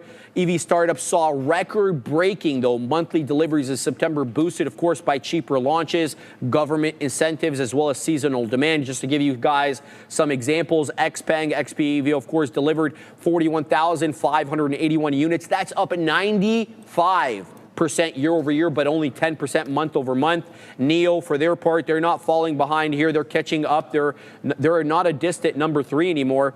Delivered 34,749 vehicles, another record high for the second consecutive month for NIO. Li Auto, that hot garbage, delivered 33,951 vehicles, rebounding after 3 months of weaker sales following a marketing misstep. They still managed, though, to above the 30,000 range there, Joey. So BYD looking to adjust their deliveries. That's a first. We're seeing I mean, if they're going to adjust it, I mean, Shreve, you know what's going on in Europe already. They're just taking it by storm. But again, they're also new to the region as well, right? So you're going to see that growth most definitely be more exponential than someone who's been there for a while, like the likes of Tesla or anything along those lines. But aside from that, I'm going to step away from that. And I don't know what this name is up to, Adara. If we Circle's fine. There's nothing. There's nothing on it. There is nothing. Okay. Yeah. Circle kind of tends to just do this. Okay, well, I mean, sometimes. All right, yeah. Let's see, the tendencies, I like those if it continuously does that, but I haven't seen it doing it in a while. But today it looks really good, 132 all the way up to 145, and it's continuing to climb. And then, I mean, we're starting to see a little bit of a rotation out of Bitcoin and then maybe into Ethereum, because we're at the highs there and we're not quite there within Bitcoin. It was selling a little bit more aggressively, so not too bad of a look in what we got going in the crypto space. It's October, baby, and let's continue to rock and roll. But yeah, I like what Katina Man did this morning. It's like, okay, at the end of the day, put your money where your mouth is. What would you rather own? Would you head over to the other markets and buy some BYDD and see how that chart's looking out, or would you rather be involved in some Tesla with Elon Musk, who's just not necessarily all about the EVs at this given moment? You got the energy storage, you have what's down the pipeline in autonomy and robotics. So yeah, I mean, I don't think it's anything to worry about too much considering, Sharif. But BYDD, I think it's going to continue to outperform its peers, even though they might have to reiterate what's going on with deliveries. But I think that's just a blip in the radar, in my opinion. We'll see. Time will tell. Joey, Adara, they're dropping delivery numbers at a time where it's typically the most robust for Chinese car sales. What's going on? I mean, I think honestly, at least partially, comparatively speaking, I think maybe the read, I'll just kind of, I don't really want to speak too much to that because I don't know as much of the dynamics there. What I will speak to is the fact that Tesla shockingly outperformed a lot of these Chinese EV names by a lot. But with Tesla, there is the caveat of these numbers came right after they were really pushing purchases, or people in general were trying to purchase before that EV tax credit in the US went poof and went away, right? So you have to consider that climate. Either way, though, yeah, BYD is certainly losing some of its sheen, I think, as the leading China automaker. XPeng, I've said as of recently that I've noticed this one tends to be particularly strong in terms of the stock and in terms of the numbers. The 95% year over year, that is nothing to scoff at. 10% month over month. So yeah, I mean, with regards to their deliveries, I kind of like what XPeng's doing here. NIO's trying as well. But yeah, Li Auto and BYD, oddly enough, maybe the laggards. 6% decline though, BYD. Maybe we have to sometimes, you know, when you put so much stock in or stake in a company, you're like, oh, they're the one, they're the best. That was what BYD was to Chinese EVs for, I think. Maybe we just have to like kind of step back and be like, you know what, it's just a company. Let's see what it gives us. Maybe we'll put too much pressure on it. Yeah, fair enough. Well said, Adair. Let's go on to the last topic over here. Of course, OpenAI is not a publicly traded company, but it deals with a lot that are. So let's talk about what they did yesterday. They closed a $6.6 billion secondary share sale at a $500 billion valuation. So yeah, allowing current and former employees to sell stock during the sale. The deal values the company, as I mentioned, at $500 billion, cementing it as the world's most valuable privately held company, surpassing SpaceX's $456 billion valuation. Now, before we go on, we should obviously say that, you know, these valuations are based on funding rounds, as these are illiquid investments. And so we don't really typically get a valuation until a new series of raising capital ensues. So we'll have to see what SpaceX is next time around. Bloomberg first reported the deal, while CNBC has flagged the upcoming transaction back in August. Investors in this deal include Thrive Capital, some names we know, of course, SoftBank. We got Dragoneer Investment Group. We got Abu Dhabi's MGX and T. Rowe Price. OpenAI, for their part, they authorized up to $10.3 billion in shares to be sold. That's up from the $6 billion they originally planned. Only about, though, Joey, about 2/3 of the authorized shares, that 10.3 that we talked about, were actually sold, reflecting lower participation. That is interesting to me. So apparently the analysts are viewing this lower participation positively. Let's see why. Fewer shares are seen internally as a vote of confidence in OpenAI's long-term growth prospects. The strong investor appetite, even at $500 billion, highlights the belief in AI's continued growth strategy. And Joey, the new valuation marks a sharp increase from the $300 billion valuation we were speaking about earlier. The offer was open to current and former employees who had held shares for more than 2 years. Yeah. I mean, listen, as soon as we get into that private sector, I mean, it's like $1.3 trillion valuation amongst the big names there, and the likes of OpenAI and SpaceX, and then I'm pretty sure there's another one of Elon's companies in there. So, and I wouldn't be surprised at some point that OpenAI is $1 trillion valuation at market cap. So for me personally, I think that's pretty good. It's not a bad look. If I could get my hands on some of these shares, I would most definitely, because well, why not at the end of the day, right? And I don't know, do you think that they go public? Do you think that Sam Altman goes public? That's the thing, Joey. Like there used to be the desire to go public because you could raise more money. Yeah. Now you're not seeing that trouble in the private markets because he doesn't need to. Private credit, right? Could being a nonprofit be an issue as well? Well, they're changing that. But they're going to monetize everything. Yeah. Well, they're going to have two sides. Oh yeah, Elon's Elon's pissed about that. So yeah,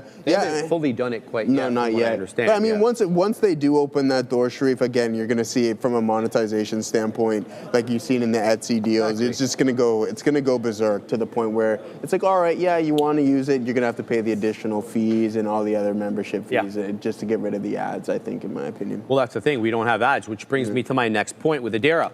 Adara, we're still not seeing, ads in the body of chat, but we saw yesterday possible deals with Shopify and Etsy to be able to sell products. The way to make money there is the merchant pays a small fee. It's free to the user. He's bleeding money. Okay, he's getting a lot of investments, but he's not profitable yet. What's the runway here? How do you see this whole thing unfolding? Yeah, I mean, I think it is bizarre, like how much money they're getting for the amount of, or for the lack, I guess, of profit that's being made. And I wonder almost, like, I'm not saying they need to force Sam Altman out, like that bizarre board situation of November 23, but I think there needs to be some kind of, like, I don't want to even say activist push, they're private, but I think there needs to be some kind of collective decision. What do we do to help actually have a steady revenue stream? Now, I think it's cool that they're introducing new things like the Etsy and Shopify team up, but I think, like, they need maybe 1 or 2 steady revenue streams instead of trying to, diversify, trying to do everything, trying to, release X, Y new model. Their GPUs are melting. Like, I think it's honestly too much that's happening. And I think if they streamline it a bit, maybe they're able to use the massive amounts of money they're getting in a better way, because it does not seem like, to your point, that they are maybe using their money in the most effective way. And they have a lot of money to use, more money than most companies or people will ever see. So, hey, Sam and team, maybe get your life right just a little bit. Yeah, and it feels like he can't get his hands on enough GPUs, Adara, because remember when he put the image generation thing, he made it very clear that his GPUs were melting from overuse, and we see all the new contracts that he's making, whether it's with CoreWeave or others. Go ahead. But if you have so much money, exactly, right? Why? And so all these contracts, why are your things melting? I wonder how the money's actually being used. That, as you said, we're making these contracts, we're making these deals, but the product and the output doesn't seem to be changing much. That's fair. Joey, go ahead. You had something to say. I wanted to add there, like ChatGPT, the fastest growing app of all time. Yeah. Right? So at some point, you don't think you think Meta has good digital ad revenue. It's going to be a lot. Yeah, significantly. I'm assuming it's going to be nicer rather than just seeing ads as a post. You know what I mean? But we've seen it in the likes of YouTube as well too. Remember when you were first on the not an ad in sight? No. Now you can't watch inundated. But like I've got premium. Right. So you got premium. I You got don't my have to deal with it. But for an average dude like myself who doesn't have the premium, it's like you literally can't watch an hour video without there being 10 to 15 ads on the YouTube. And that's exactly what's going to happen with ChatGPT. It's only a matter of time. It's not if, it's just a matter of when, and then it's going to happen. Right? Shopify and Etsy, the deal. Exactly. That's the first step before the floodgates open. Exactly. And then I just really hope that it ends up being cool and not lame, and just showing ads like that annoy the whole interface. Or maybe they do a very similar thing with YouTube Premium. You pay for that premium, you don't get ads. If you're on the free tier, you get slapped with ads. Yeah, every prompt you're getting it. Our good buddy's in the chat as well. Oh, Big Spot. He's on vacation right now. He sent me pictures yesterday of his escapades with the fam. We'll find out. Big Spot. He is, where is he at? He's on the vacation with the family. He didn't say where, but he's got some nice pictures over there. There's the beach where Big Spile is at, so he's by the coast. What's that guy's name? What's that guy's name on YouTube? It's like if you show him a picture of anything, he can just find I know exactly what you're talking about. Yeah, I'm going to send that picture to that guy, Big Spile, and I'm going to come and find you, my friend. Find anywhere, or something monkey. Yeah, something monkey. Yeah. Something monkey. He's like within like 100 meters or something of where that is. So yeah, watch out, Spile. I'm going to hire that guy, and I'm coming. All right, I just want to point out the small cap gappers that are going before we send it to the big kahunas. Right now we have RZ, LV really breaking out. It's at the highs. It's a big move. DFLI as well just took out that dollar area for the first time on the day into 103. ONDS still trading near the highs at 920. It's been a good look. And of course, we can't forget the two monsters on the day. BTTC up very aggressively on the day to the tune of, I don't have it, but BQ also up here, but dropping below VWAP. These were multiple halters during our show. I hope you guys traded them well and traded them carefully. I've got the day off tomorrow, and I could not be more pleased because the weather is crazy this whole weekend. Stupendous. As our good friend Mr. Eubank Sr. would say, it's stupendous. Stupendous. Can't wait for that rematch, by the way, with this kid. Stupendous. Big kahunas are that way. In case you weren't in the morning, we're this in the morning. Neil's off. Obi's in. I'll see everybody momentarily at the big desk. Yo. All right, awesome. I'm messaging Neil as we speak. Nice. He is doing much better. That's good. So thumbs up for that, because I know Yeah. I'll tell him. I'll tell him there, Joe. Joe wants to thank him for all of that one. So, all right. So yeah, we're back. Thank you, Obi, for coming back again at 2 p.m. here. So, Thank you. We're gonna take this ship and cruise it right into the close. And Yes. 19 right now. Just looking at the Bitcoin, 19,999. Looks like it's going to right now break through that 20,000 mark. So we say bang, bang, bang, bang, bang. Congratulations to that. It looks like we might have already done that when I wasn't here earlier. This is a Solana chart right now. That's starting to extend up too as well. Wow, 230 for Solana today. Nice little movement there. If we go over to let's go over to a 15-minute chart. Yeah, wow, Solana lifting right now as well. And then Bitcoin, we'll check that out on Coinbase here. Yeah, so it does look like we did get above 20. So I didn't notice that, but 123.35 or so there, the high. So we'll see if we can get going right now. But wow, yeah, like I heard Sharif talking October. Yeah, that's amazing. So if this is going to be the month where it starts to run, Ooh. A little spooky. it's not bad. I mean, I've asked for many of those in the past, so I'm glad that we finally got one done for 1 month right there. But I do like that October. And yeah, look, I mean, it's a nice move there. The thing is, if we all knew October was going to go up, then why didn't we buy 108s? You didn't know it was October Did you buy 108s? on Bitcoin? Yeah. No. No. No. Right. That's the problem with well, trading well. right there, right? Is that it's like, it's all hindsight. Now, Bitcoin could be down to 110. Would it still be called October? I don't know. Yes. I mean, that 70K breakout was nice. I haven't seen, a breakout like that Look, since then. you know? I just wish I would have bought. Yeah. Like I'm saying, if we're These so dips have been nice. Right. Like if we're so confident. No, this is a 15-minute chart. This doesn't show you. Yeah, for thing. sure. I'm just talking about this level right here. Like that happens right before October. Boom. Is what I'm saying. Yeah. So it's like you get that little lull in September, and then if we were all extremely confident on this October, you have 10% right there. It's just a huge move in Bitcoin. Is all that I'm saying. And it's like it's only the second day in October.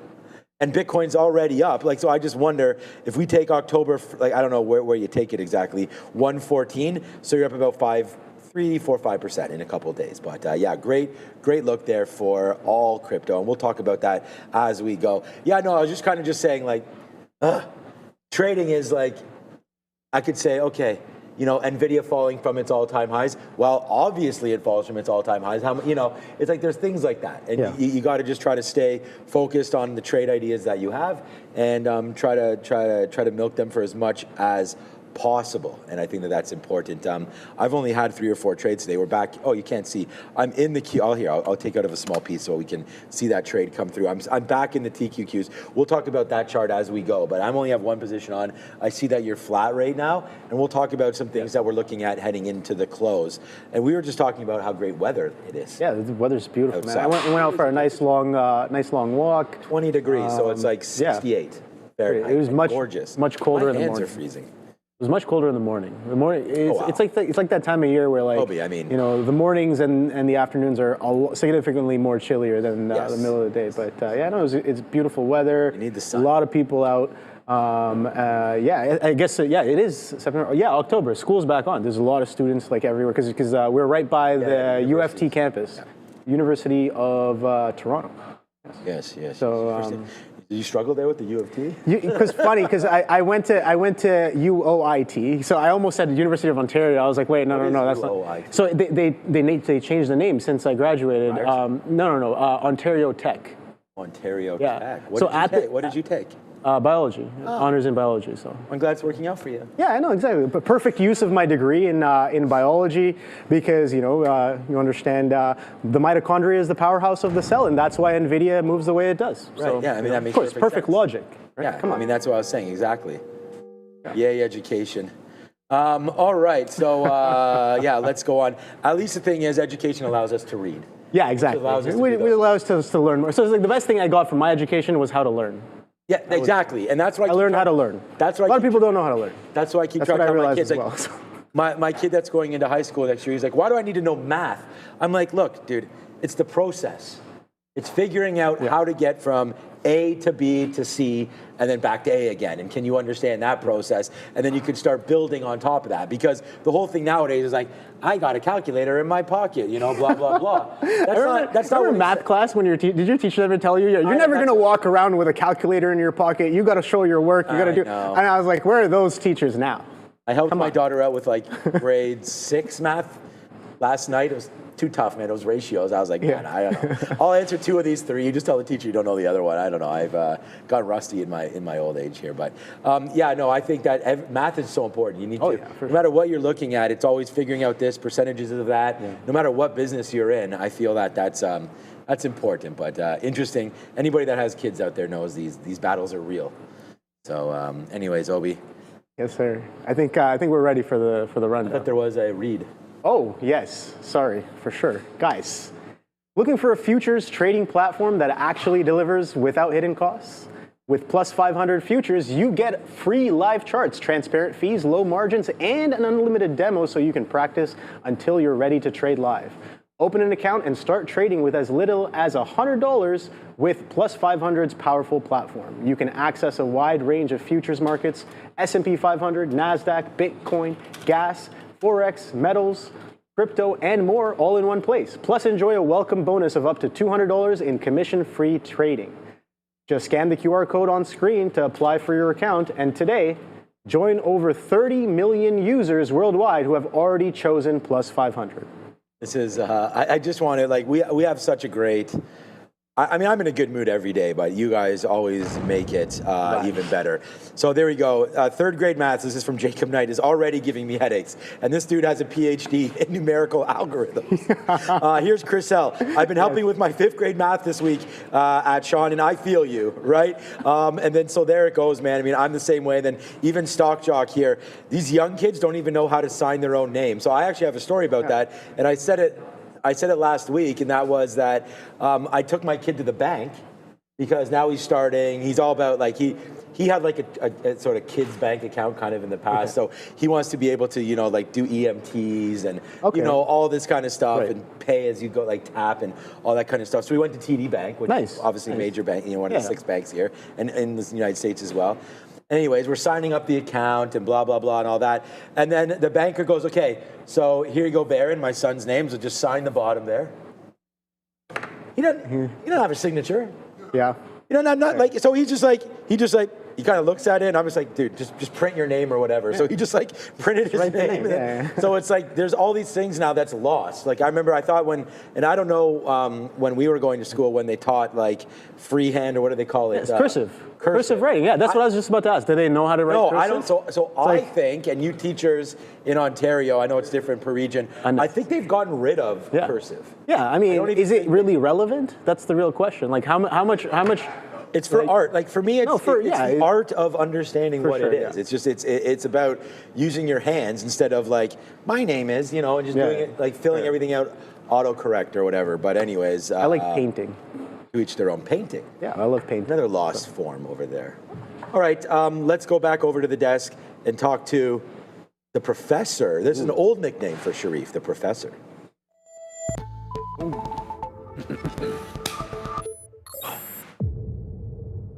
Welcome to the Afternoon Rundown, the show where you decide what we talk about every afternoon. Obi in for Neil, but the big boys, they're locked and they're loaded and they're ready to look at the tickers as decided by you. But the only way to get those tickers right there, you got to get into the chat and you got to vote for your favorite ticker every day. Super easy, throw in that $sign, followed by whatever ticker your heart so desires. Let's look at all 4 major averages, and yes, all 4 major averages are in green positive territory with the ES, trailing the big 4 over here, down, up, I should say, 0.07, but most notably holding on to that 6,700 point area, with the NASDAQ now trading above 25,000. In fact, almost at 25,100, up 1/3%.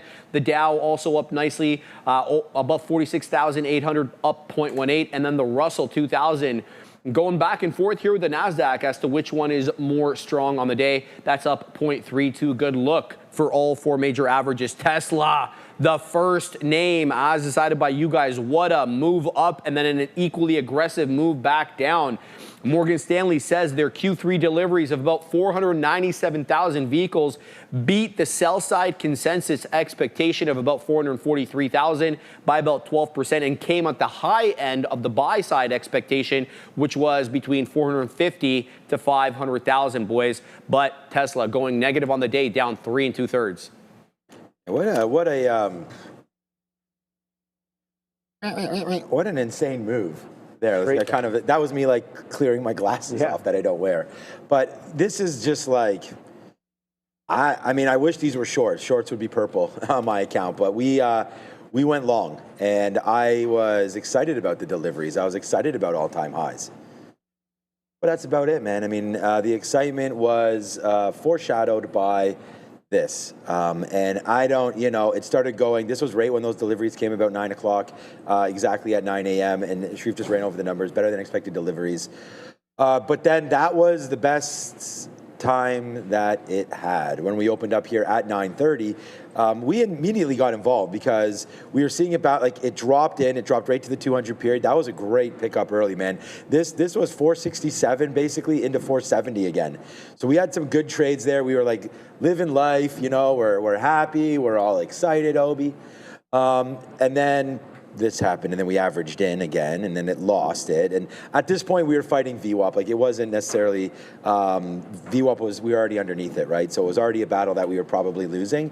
So we tried it at the 200 period moving average, and then we wrote down on our note today, and we promote the note when it's right, I promote it when it's wrong. We had Tesla long today at 465.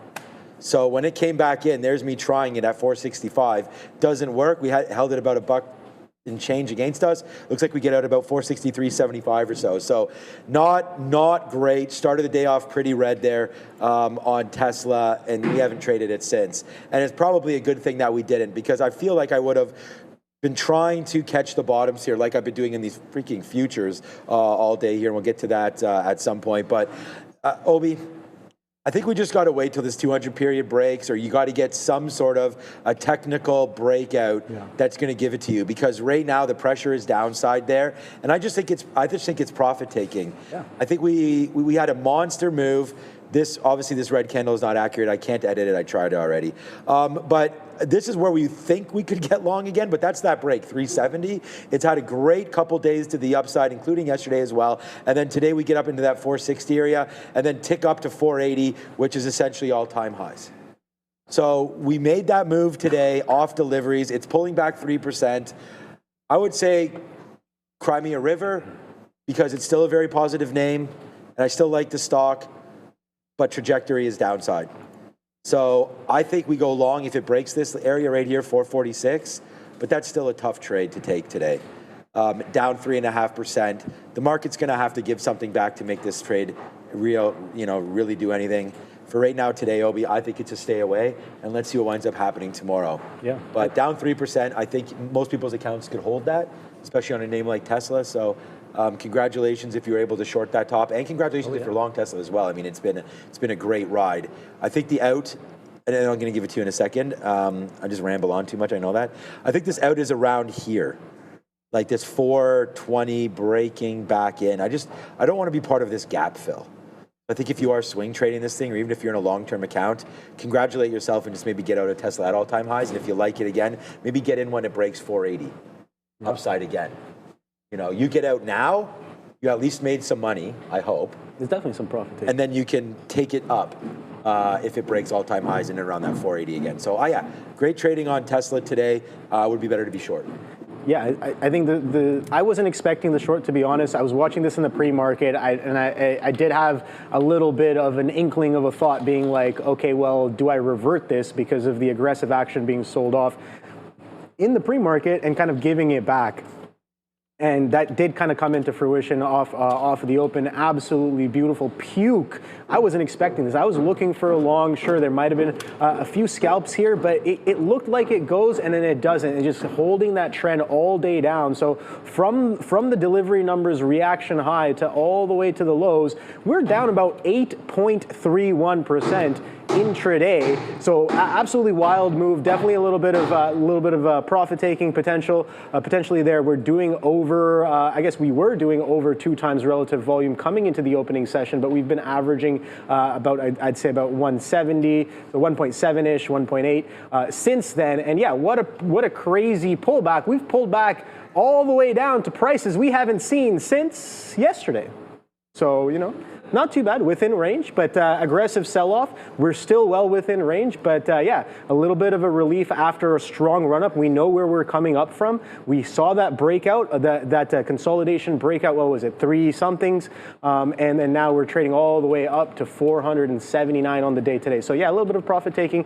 Also confluence that with the market. The market had an aggressively strong sell right off of the open. Then that's definitely weighing down a little bit, a little bit of a feedback onto Tesla sellers as well. So something to watch out for. I am watching this week's range, the range that we're in on a higher time frame. We'll just go to a higher time frame right here. You can see within this uptrend, definitely well within this uptrend. But if we do start to break, yeah, I definitely agree with Sean. If this starts to break down, I don't want to be part of this little fill here because there isn't much consolidation below that 400 in recent times. We gapped up, we pushed above 400, we held 400, but from about 330s to 360s to 400 in recent times is a little bit of error. So yeah, I definitely want to be wary of that, but still well within a little bit of an uptrend. I just wanted to say one thing. I just heard in my ear that Amazon could be facing some sort of a probe about their drones or something like that. So I just punched short very small. Right now, I don't see it on the Benzinga Pro platform or anything. I just heard it in my... You have something about that? All right. All right, we can go over to Sharif just for the headline because I don't know exactly. I punched small into the short if you see it out 222.50. But if it's not moving now, then it's probably not affecting anything here. So what is it, Sharif? Yeah, here it is, Sean. Amazon faces FAA NTSB probe after 2 delivery drones crashed into a crane in Arizona. This is being reported by CNBC. No more information other than that. So 2 drones crashed into a crane in Arizona. As a result, they're going to face investigations by the FAA and NTSB. Separately here, let's go to the next ticker, BTTC. What a move up for Black Titan Corporation. And this is an IPO, but the deal is with this company, it's a company that emerged from a business combination with another company previously listed under ticker TTNP called Titan Pharmaceuticals. That led to TTNP's trading suspension and the initiation of this stock, BTTC. Just to give you an idea what they do, Black Titan Corporation operates as an infrastructure project consultancy company, guys. Big move up. I was just going to say, yeah, thanks, Sharif. Yeah, this morning, it was like it's halted, and I saw in the chat, like, guys, what's up with BTCC? And I thought it was like BTTC. Sorry, there's 120 on crypto again.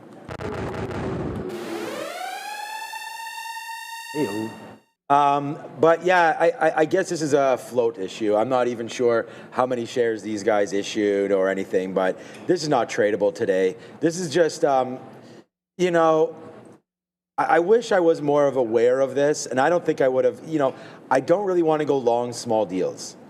So that is not correct, Sean, because today this blasted higher and just probably 15 or 20 halts in here. I guess it was open for a little bit there as we pulled back and then just escalating again. I don't, if we're going to keep on having these IPOs and things like that, I just feel, which we are obviously, I feel like the halt rules maybe either A, need to change for names like this, or there needs to be a minimum amount of shares that come to market, or there has to be better allocation or something, because it's not fair. And it's not fair for the small guy, because there are many investment bankers and many hedge funds and all that basically know this is going to happen. And they let it happen. And then they make a whole bunch of money on this kind of stuff. They buy whatever. They buy 10,000. Like even if you buy 10,000 shares, dude, that went $20. That's 200 grand.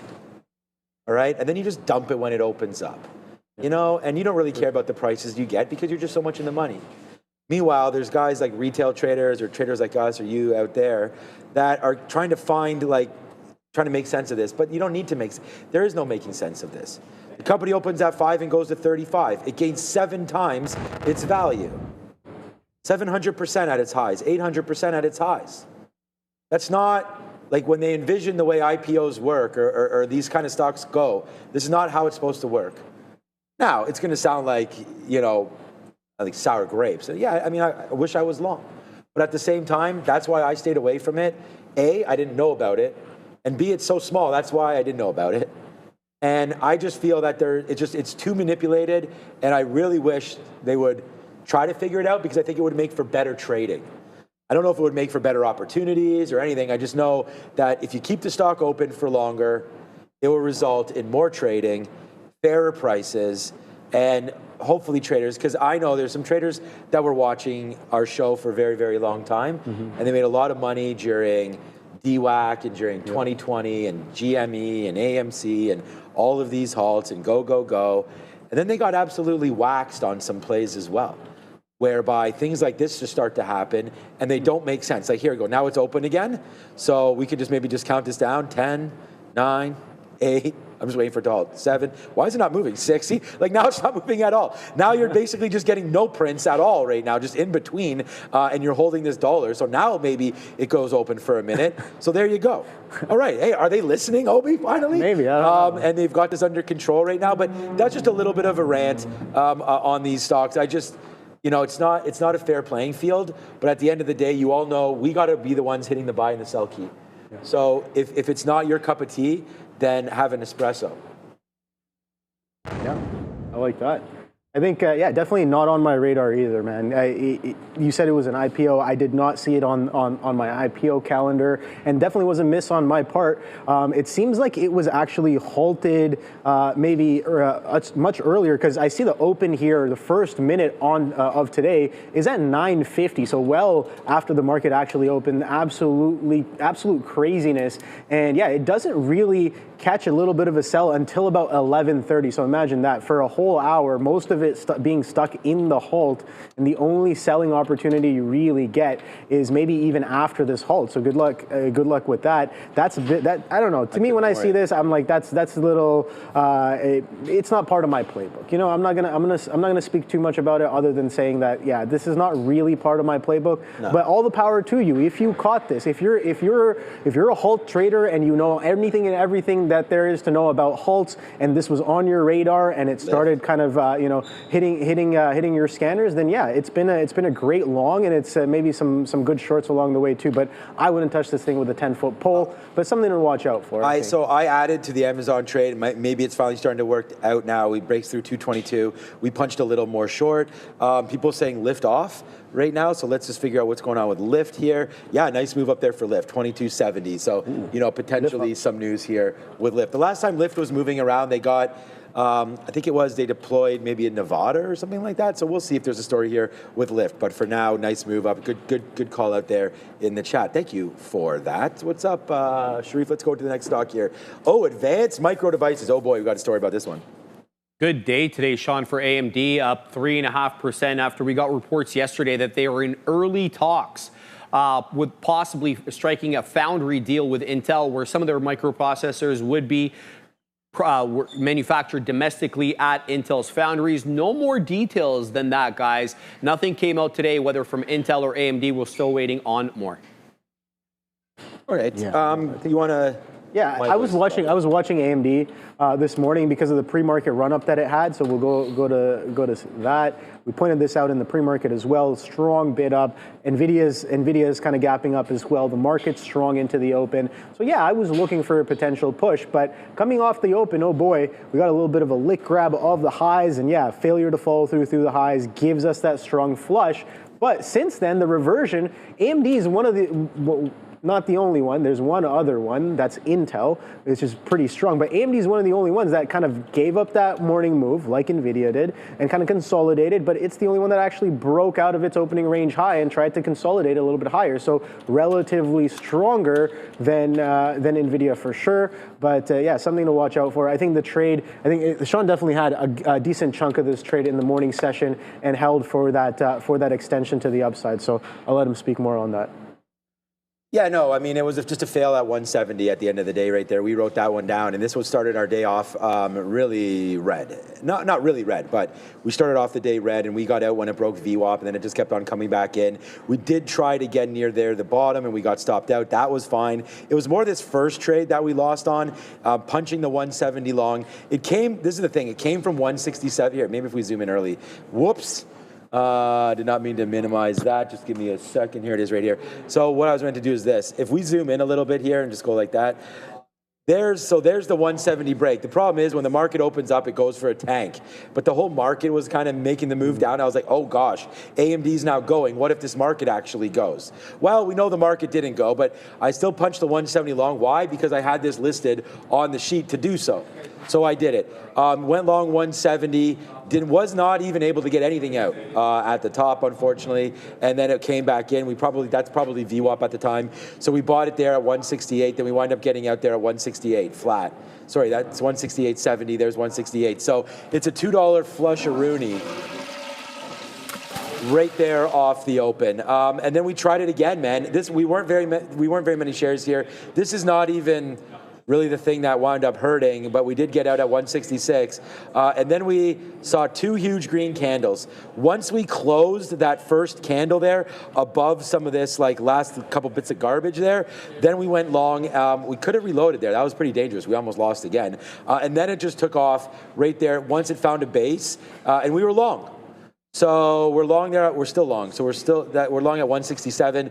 Some outs there, 169. That was good. A bunch of outs at VWAP because at that time, Obi and I were like, we got to scalp out. We got to scalp out. Mm-hmm. We come back from our swim. Hallelujah. It breaks above 170. We get a piece out right there at 1255 at about 170 and change.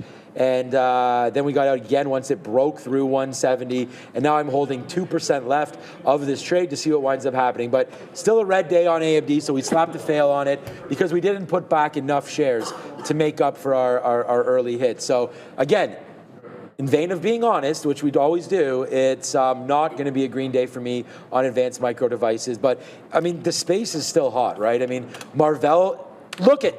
Money. Let's go, Marvell. I didn't even realize this, Sharif. This is my guy right now. So there it is, man, breaking through. I was thinking Marvell would have been down. Breaking through right there, up through $86. Let's keep going, man. Let's keep going. So there it goes. We initially bought Marvell here, $75 just before earnings, thinking this was going to happen. But unfortunately, they were down 19% day after earnings. We did the 3-day rule, right? 1, 2, 3. We bought down here 63, 64. Boom, back up to the upside, so we like that. So not all chips names are the same today.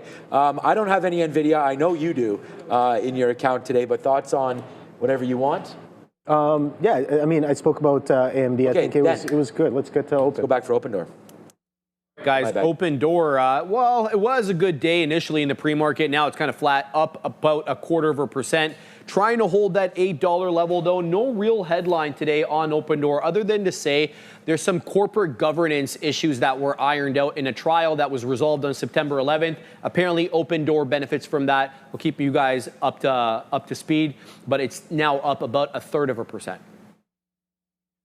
Yeah, no, open door is, again, a little bit of a breather it's taking after that strong run-up that we've been seeing a couple of weeks ago. So let's go to the 30-minute chart here and see when that was and where we're sitting relative to that. So, yeah, a lot of push here. So open door broke out of that $5 level going into the beginning of September. And then for a good chunk of September, for almost all of September, we trended up pretty well. We got to the $11 level. Bit of a double top here. So this is where I was kind of looking at it, and I'm still kind of watching it because I really, I said this a few weeks ago, if you guys were watching, I'm waiting for the backside move on this one potentially.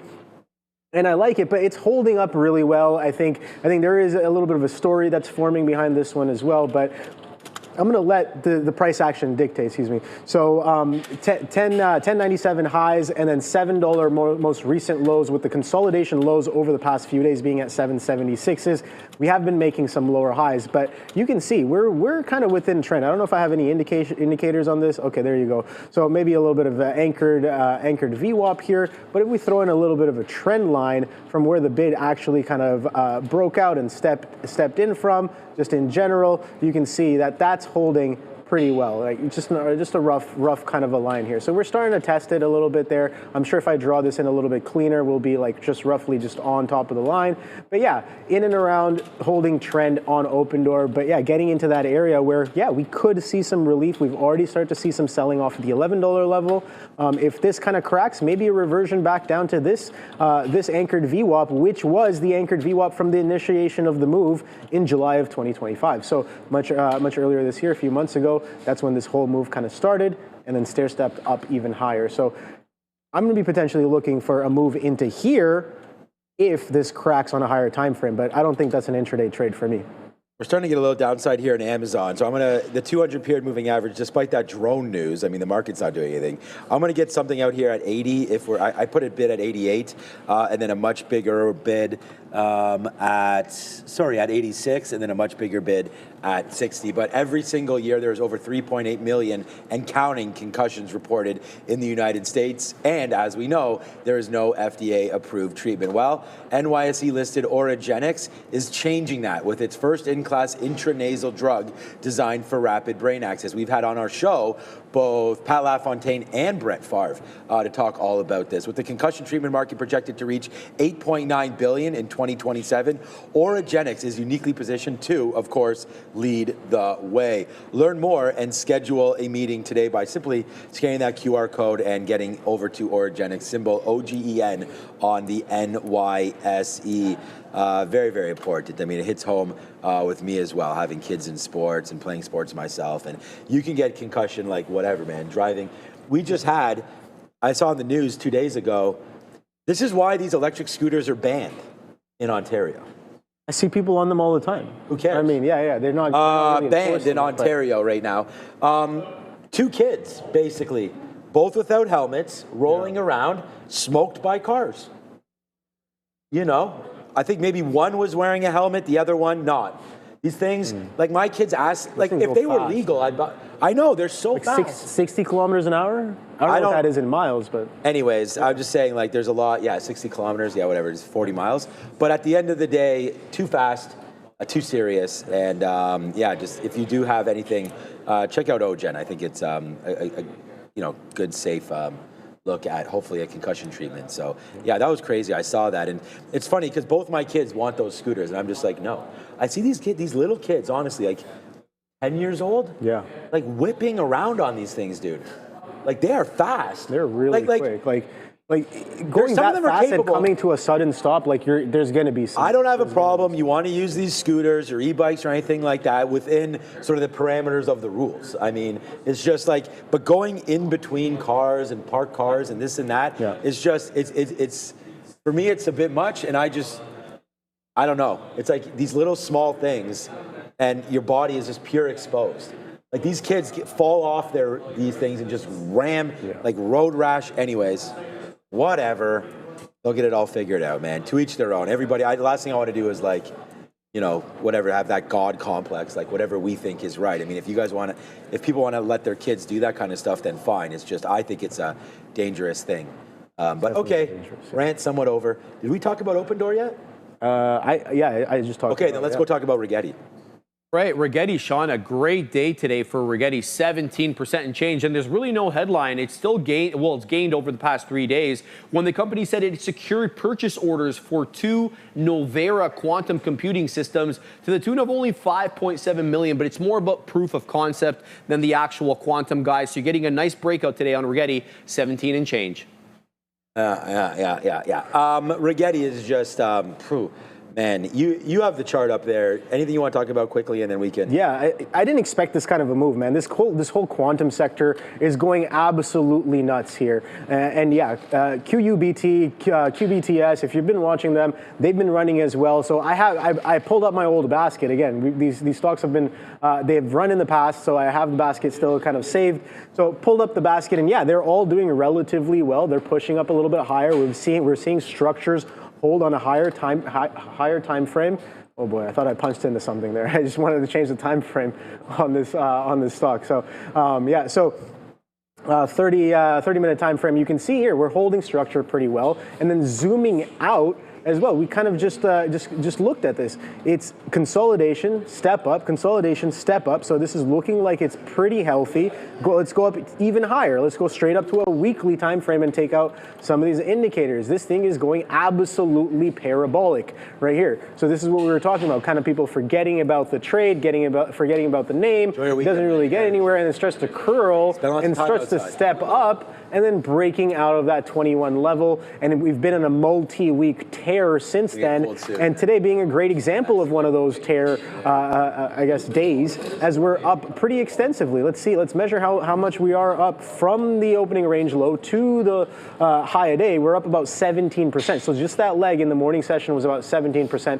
Since then, just consolidating sideways, not really doing anything too crazy. But oh boy, bigger picture, this thing has been running, man. And this consolidation today, I'm definitely gonna be watching this range tomorrow. All right. Yeah, well, don't worry, everybody. Martin Shkreli called the top of quantum about 3 months ago. So, you know, that's that. The biotech expert guy. Right there. Yeah, the biotech expert, which called the top of the quantum. He called all of these things basically zero.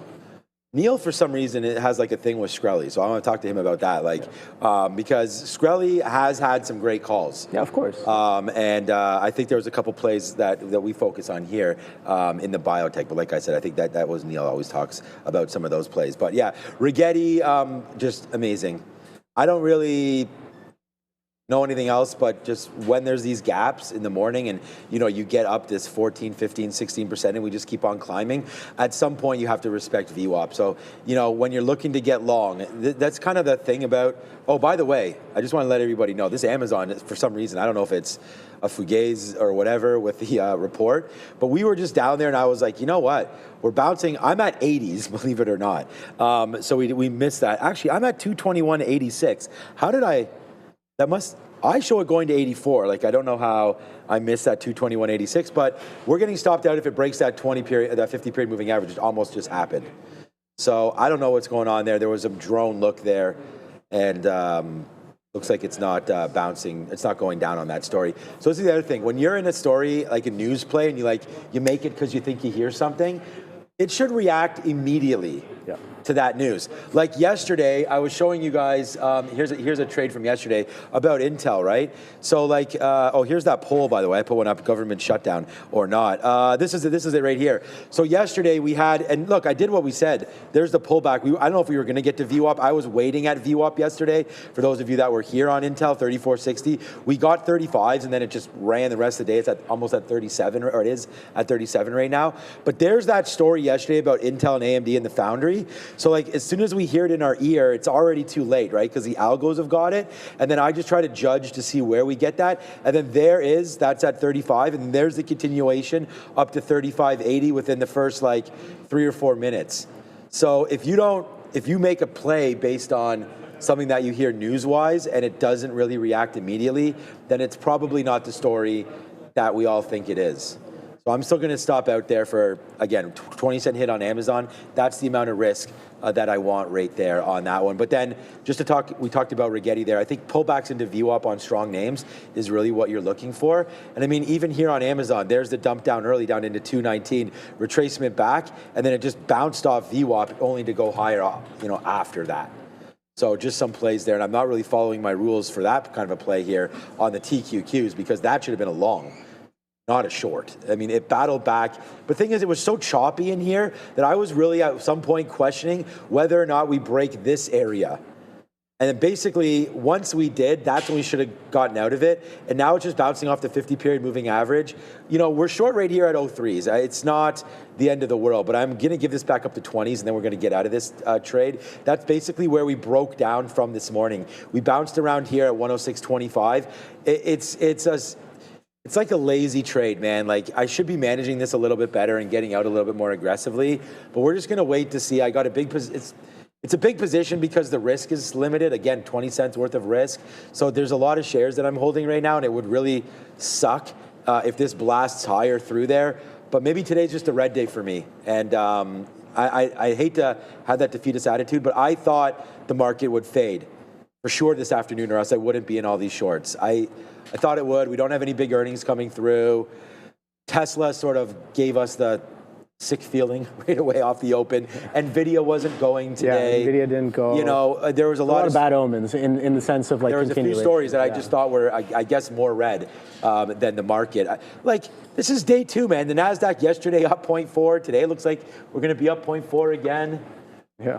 I don't know, bro. It just keeps on going one way here. I think a couple good points that you mentioned there that kind of I really resonate with. Like, yeah, you were talking about how like you expect something to happen right away, and I've heard you say this. I've heard a lot of great traders say this as well, being like, oh, the best trades, they go right away. Yeah. The best trades, they go right away. Right? And then, for example, a great example is like some of the IPO trades. I was just going to say. Some of the IPO trades, right off of the open, boom, they go right away. No nothing crazy, no hesitation. It's right there. The momentum is there. It happens right away. So that's a great kind of indicator as well of like trades working out for you. And that's something I need to get around as well. Because you're like, yeah, you're fighting the trend. Guess what? I got shut down yesterday. Mm-hmm. I was hella red yesterday, and I got blown out trying to fight Pfizer. Right? PFE. You guys saw how aggressive XLV was yesterday. The whole sector had a strong bid. Guess what? Today was the day to short. Did I take a single fill? Absolutely not. But these are kind of the days where I'm just like, if it's not happening, I just gotta let it go. And it just sometimes it's so hard, man. Sometimes I'm just so anchored. Like yesterday, my trades necessarily weren't horrible in terms of like execution set. But I just started getting more and more tilted. I was just like, okay, well, this got to work. I'm like, this is ridiculous. Now we pull back here. So I was taking every single selling point here. I shorted here, I shorted here, I shorted here, getting stopped out every single time, finally getting short here, really, really aggressively, getting about 20 pennies in the money. Like I was pretty much back to green here, and I let it come all the way back and stop me out for a blowout. I'm just like, oh, come on, I can't really do that much. But here's the thing, man. Yep, go ahead. Stuff like that happens. Where's the next trade? Oh, like yeah. You at the end of the day, the like same trade over and over and over again. I mean, I still believe in the trade. 100%. Yeah. But to what you're saying is very, very true. And I find myself like sometimes I'm getting. Those are literally my worst days. Like I love mean reversion, and my worst days are all trending days. Yep, me too. Trades that and like don't they you get just a trend feeling all day. Sometimes that you could feel. Oh yeah, I'm like I know like, I'm wrong. what am I'm I like doing? this was What am I- consolidating I sideways know. for 30 minutes, and I'm like 100%. I'm short really, really heavy. I'm like a little bit past like A size, and I'm just like okay, well this is working. This is giving me like 10, 15 pennies, but I'm looking for VWAP. I'm looking for 50 pennies. You know what I mean? On a name like Pfizer, when XLV is running, you have the Trump RX that's been bidding up the sector, and then they had news in overnight as well yesterday, being like $70 billion reinvestment in infrastructure, and then AstraZeneca had the same thing with 50 billion as well. So it's just like days like that. Sure, you can consider it outlier, but I got blasted yesterday. Today's a little bit better, we're working it back, but where's the next trade is kind of what I'm asking. What makes me sting a little bit is shout out to Sir Poopy Pants. Oh boy. In the chat. He mentioned that I said that and it was early this morning when I had said if we can get back into yesterday's close is where I want to get long. So not only did I say that, but I also, in my own notes, that this is yesterday because we had IBIT on there. We had IBIT long yesterday, by the way, 65. How'd that turn out? Where's IBIT right now? Let me check. All right. There we go. TQQs, long 105, looking for a dip into yesterday's close. Market in a super trend. Not shorting, plus $1,000 short. Not shorting unless we break this level. Okay, and then by the way, and then our other yesterday, our sticky note had IBIT long 65. So what's going on with IBIT today? 68. 68.42 is the high a day. We're currently trading 68.44. All right. So 68s. So here's yesterday's close as we wrote down. Yesterday, the market closes at what time? 4 o'clock? 4 o'clock. I was going to say 8 p.m., but yes. So this is the 4 o'clock print right there. 104.71. Yesterday at 4 o'clock. Look for dip into yesterday's close. Get long. Market in super trend. Okay. So here's yesterday's close. Yeah. Purples are shorts. Oh boy. So there you go, right? Yeah. If I just get long down here based on own notes. Yeah. Dude. Trust me, man. You know what's funny? But I gloat too much. I'm not humble enough. This is the thing, man. I just check back, hand to God, my heart, whatever. The last 2 months, 6 red days. No, but it's fine. It's just that's going to sound like gloating. No, I mean, that's a great I don't stat. know, when we're saying stats, like today, I'm telling you, getting run over, and you just admitted yesterday, getting I got run blown over. out, yeah. That's part of being a trader. Yeah. We're going to have hits that take into account. Some traders don't put on enough share size to have scared to an lose. emotional. They're scared to lose, and there's traders that all of us know. You got to get comfy with losing. Exactly, and so it's just like, that is what it is, man. I mean, we can sit here and say, I want to keep it in the pocket and all this kind of stuff. Some days, you get carried away, and today it's not enough discipline for me. Did not follow the own rules, and when that happens, you get waxed. It's funny enough that you say that, because you know what my morning plan on Pfizer was yesterday? I caught that, by the way. Go ahead. I saw that. That was good. My morning plan on Pfizer yesterday was to get long. I'm like, this is technically breaking out. And guess what? I was like, 2650 support, or 2650, can we hold above this? Then we're going to go to 27. If we get to 27, we hold, we're going to get to 27 halves. These were support and resistance levels on the chart that were already there. These are not arbitrary levels that I'm just spitting out. If you go back and look at the chart, every half dollar above the 26 was a bit of a level. So guess what Pfizer did yesterday? It broke the 26, holds 26, pushes 26 halves, holds 26 halves, pushes 27s, and then holds as well. I'm getting short all along the way, where I'm like, these are prices where if we get above and hold, I should be adding to the long. I should have increased conviction. It's just like, sometimes, man, it's I have a plan, and then I revert the plan. So, sometimes I'm a little too attached to the reversions. But thanks to everybody in the chat. I'm reading everything that everybody's saying. I mean, it's very nice. And thank you for all of the continued support. I'm straight fact. I'm pretty. Yeah, we're just trying to spit fire and truths. At the end of the day, the show is growing, and it's growing huge. And it's because we want to thank all of the viewers and traders that continue to watch us. And we are doing big things behind us. We're improving the studio. We're improving the viewer experience. Big rings. It's going to be a visual delight once it's all done.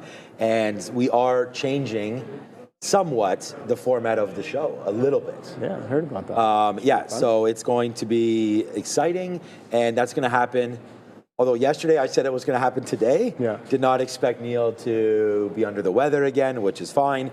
And then Sharif is off tomorrow, and we are planning a sort of a reveal of the new show format coming on Monday. Ooh, okay.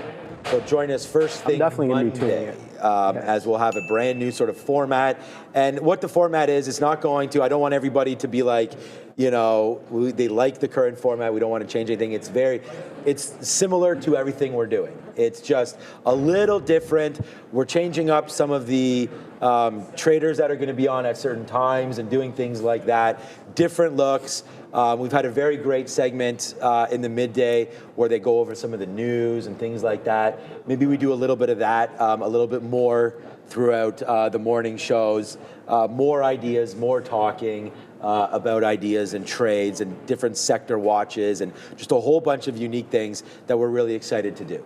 And so that's coming first thing Monday morning. I'm excited, guys. We do have another. You guys better be excited too. Yeah, I'm excited. Oh, boy. I'm excited. Like Neil and I are both excited because it's just change that we've gone through a lot of change. Yeah. It used to be just myself doing the show with a green screen. Then we added Neil, and then we've added yourself, obviously, for a long time now. Sharif used to sit on our floor, as did you. Yeah, I remember where he used to trade. He was right. Yeah. I was just turn over, and I was just like, look at this guy over here. This guy's wearing a tank top. This guy, he had like the huge muscles. Yeah. And I was always, and then the next thing you know, now he's part of the team. So as we continue to grow, the show is going to get bigger and better. Trust me on that one. And then, go ahead. Yeah, no, the great point by here, just to add on to your point here, thank you for the super chat from KB. Sean, with the PDT rule changing to 2K minimum, I bet your viewership will explode, 100%. And then BJO, thank you for the super chat as well. 10 minutes until power hour. Yeah. Buffett 2025. Okay. All right. Hank nice. Thank you for the super market. chat, guys. But yeah, sorry to cut you off. Man. But yeah, definitely with the PDT, we're going to be growing even more. So there's a lot of old footage. Like I have some old footage on my Instagram, Eduardo, and I think these guys might be putting something together. And it was just problem with my gram is it's pretty packed up. I'll search through it and see if I can find some stuff for you guys as well on the Instagram. If you go over to @TraderTVSean and just sort of peruse through my profile, you'll be able to see a bunch of stuff. I don't know how to, because there's so much stuff on here. I have to go lower. This is what my gram looks like right now. I put whoa. We have some sticky note every day. The sticky notes are on here as well. So you guys, there's today's. You swipe over and you can get all the notes for today's stocks as well. And then I put up. I probably out of everybody put up. Not probably do put up the most personal stuff on here as well. This is me and my daughter again. I talk about family all the time. Fenway Park. Let's go Red Sox tonight. I don't know Red Sox. This is what Obi. Yes. Hey-yo, there we are. Dude, you know how long it took us to discover that place, and it was just down the road? It's a great little beer spot, isn't it? Dude, little Italian it's spot awesome. there. And you've had their food. Their food is great too. Yeah. No, it's nothing wrong with that. Here's Randy and I, by the way. This is right when the construction sort of just got started. Anyways, I'm not going to go through this because honestly, there's a lot there. Once I scroll down, I'll find it. But what I do want to show everybody is, and I actually closed it today, so I have to get it back up there. But it's the note that Sharif gives out. All you got to do is hit join right there, and you're going to be able to become a new member. It's $6.99 a month there in the United States, $4.99 a month. There's something about iOS charging a little bit more depending on where you subscribe. So if you go subscribe on Chrome or online, it might be $1 or so different. That's nothing to do with us right there. But there's also this morning research note. So it's the same note that Sharif has. Oh man, what a fail by me, because I closed it and I don't have it up right now, but I'm going to get it in just a quick minute to show everybody what exactly that looks like. Okay, Adara has, there it is. So thank you, Adara, for that. This is what you're going to get. And it's all of this research done. That's just today's. It's a link to, there it is, thank you. It's a link to the PDF. It's got everything on there. It's, Adara helps curate that. It's a big help. We want to thank everybody for doing that. But that's, for $5-6 a month, like, it's literally just paying for the distribution of all of this. And we're doing it through YouTube. So it's like Google's going to take a cut of it, unfortunately, as well. But it's a way to support. And some of you are super chatting all the time, and we want to thank you for that. But now just get some information from us. Subscribe to that, man. And then just tell us the feedback at the end of the day. We want to make it as big and badass as possible. So let us know there. Okay, PDT rule, we got that one. Obi, with your knowledge and experience, what is your opinion on Warren Buffett's take on, I don't know what that is. Hi, Sean, you're a handsome beast. Thank you. Bijo, appreciate that one. For that, I don't know what this is. University of... No, that's UWU, which is like it's like a thing. I don't know. It's like a... Well, if you don't know what it is, there's no way I don't know how to describe it. I don't know. It's like... All right, so thank you to everybody for all of that. But what does that mean? Now I'm going to have to start looking that up. I don't know. Okay, nobody knows. Okay. Yeah. Hopefully it's nothing negative. If it is, I don't want to talk about it. All right. We'll go to there was another super chat here for $5. Yo, Sean, brother, don't let the gloat comments. No, I'm playing around with that. The other day, Neil already nailed it on the head. You just got to be who you are. I get excited and... I trade with a lot of shares, and I get excited when it happens, and now I try to be a little more calmer. I've seen you call out your losses tons of times, so thank you so much. I appreciate that, capital E. And I'm just trying to be honest with everybody, because you know what? The thing about it is, part of the reason why we don't want to post our numbers is they're so different trader to trader, and so we don't want to be judged by that. It's more about the knowledge and what we're giving to everybody. The second part is that there's so much shit on YouTube and on Instagram and all over the place where people posting like, I made 20 grand today, or I made 15 grand. That's fine. And we've, look, some of us have made that before, and some of us are waiting to get to those levels.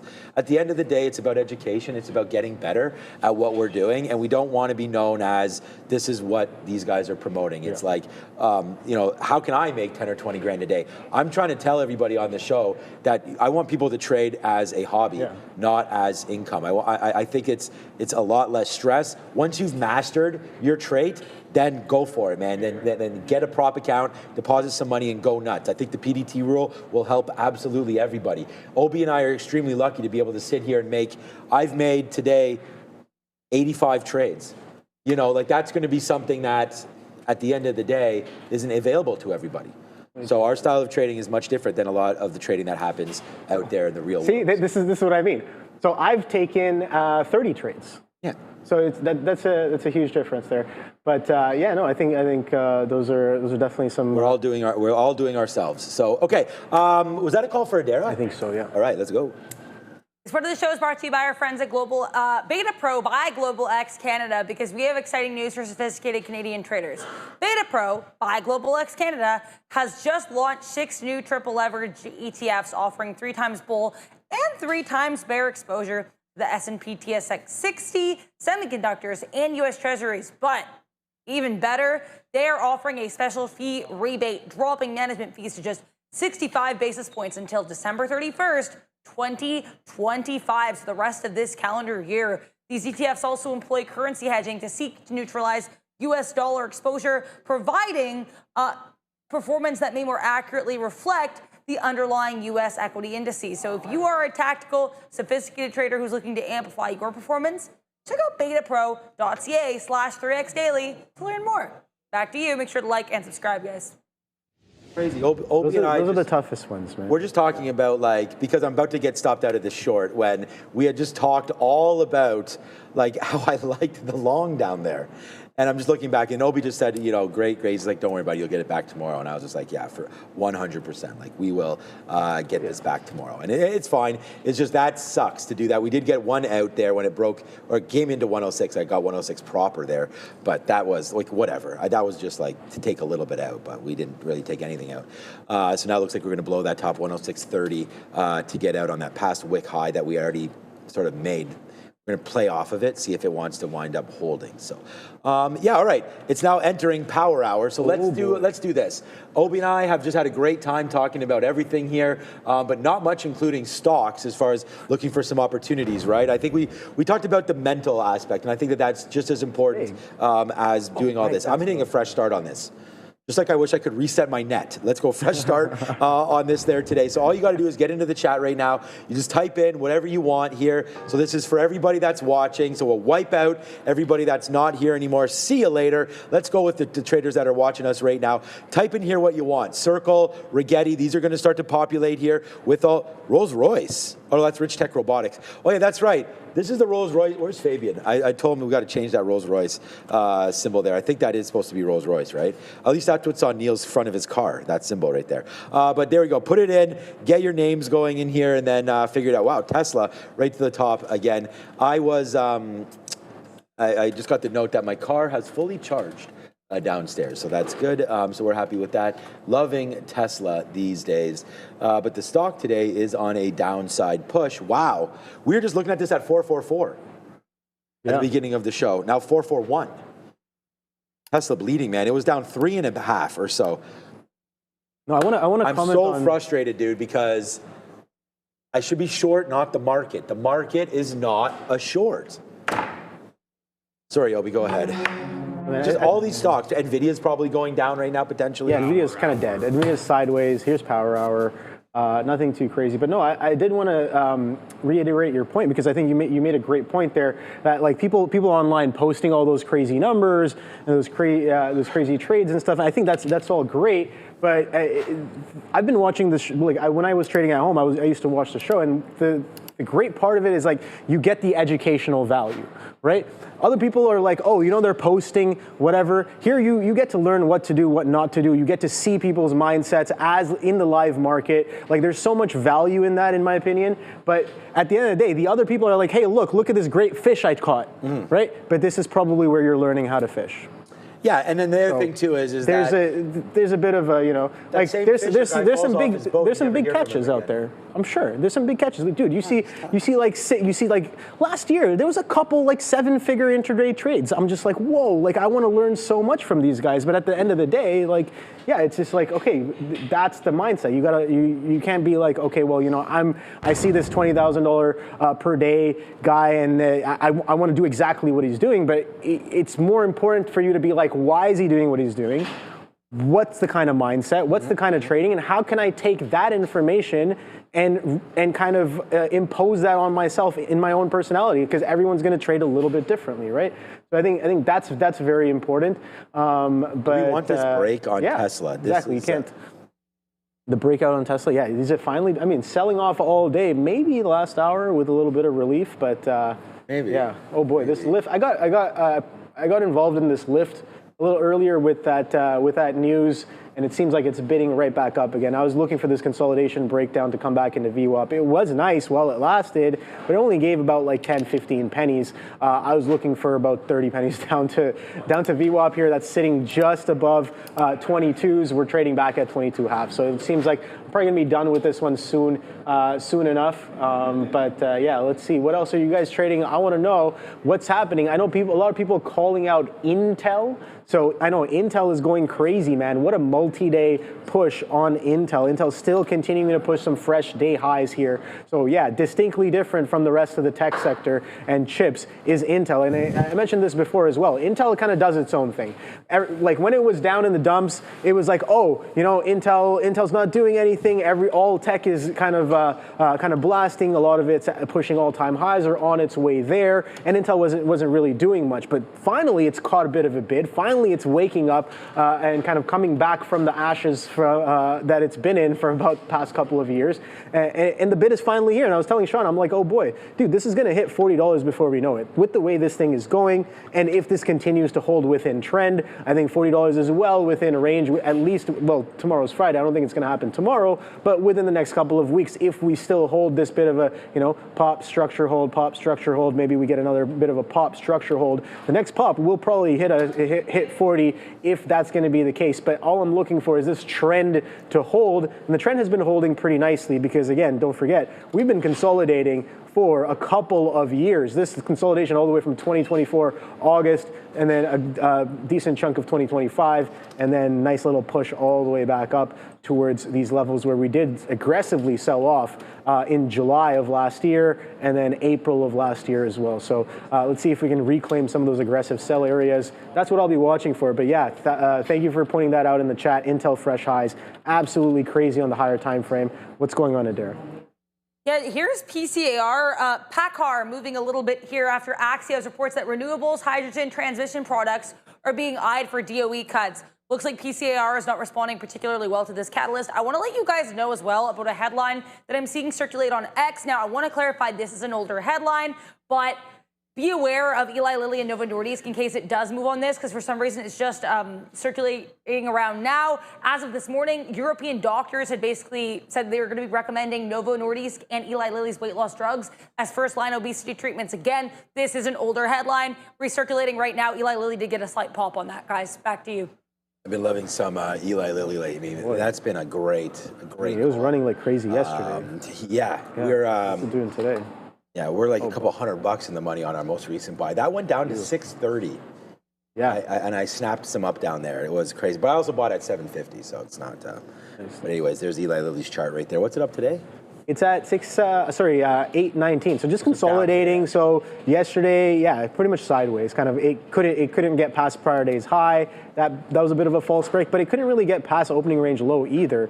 So I think maybe consolidation leg, maybe. I don't know. I'm watching for it, but it seems like this one's poised for maybe 1,000 as well if this kind of continues to hold. I'm long Tesla. Take a look at this. Yeah, look at that. 825. This breakout level seems interesting. It's definitely trying to do it. Don't know if it'll happen anytime soon, as we did kind of double top wick this area. But definitely want to watch out for it as it consolidates at its highs of the couple legs that we've been getting over the past couple days. So this week, pretty much. So Lilly maybe breaking out higher time frame this week. We'll have to come back to it next week for sure to see if that follow through kind of happened through that $860 level.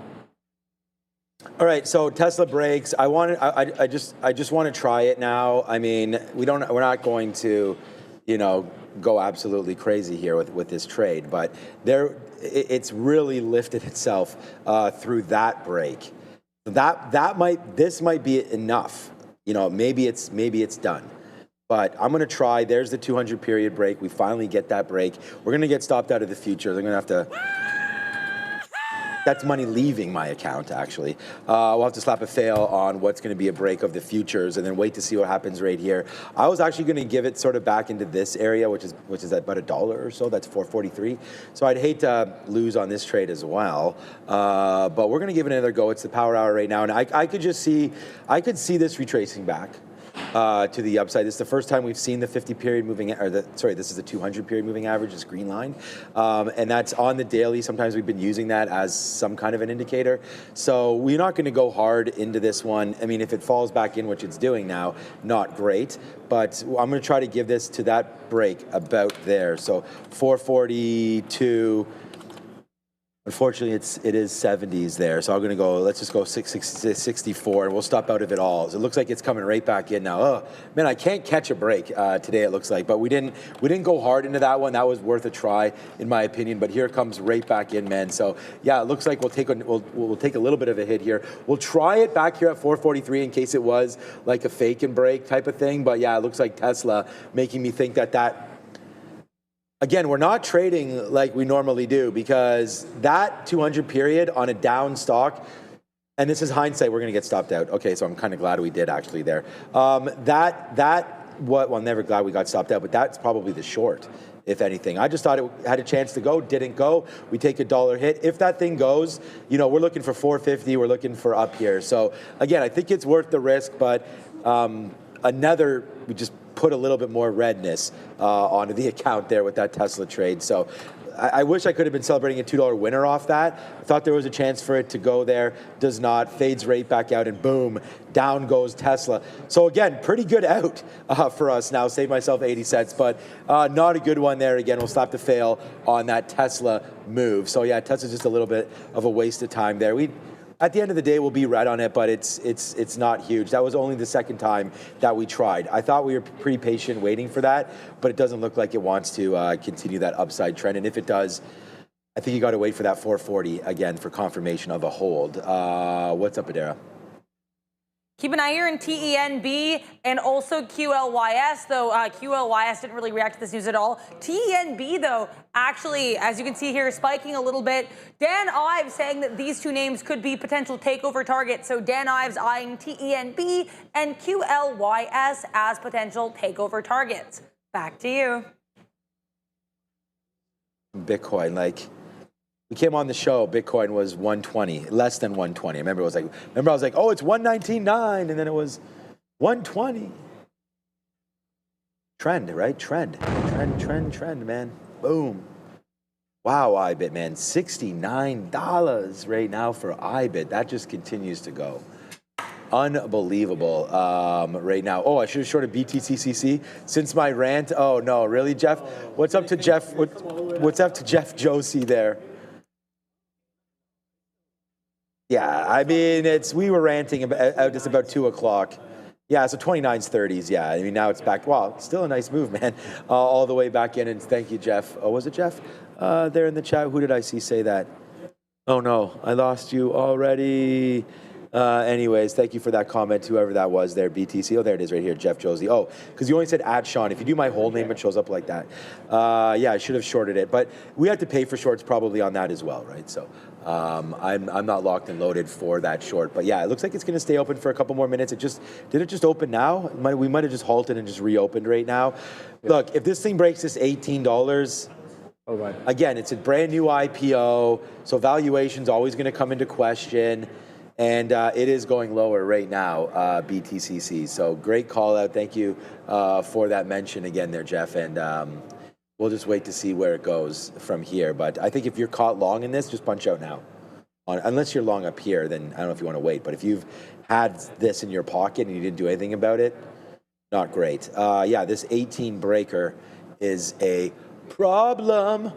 All right, Obi, you seeing anything in the chat or anything you want to go over? Yeah, people talking about like Hood, maybe Rocket Lab as well. So let's take a look at some of those names because honestly, I'm looking for the next trade, and I don't really see anything too crazy here as of right now. So let's take a quick look at some of these names you guys are mentioning here right away. All right, so Alpha Pack saying, could you please check Quadruple U? So let's take a look at some of this. I think this is a uranium name here.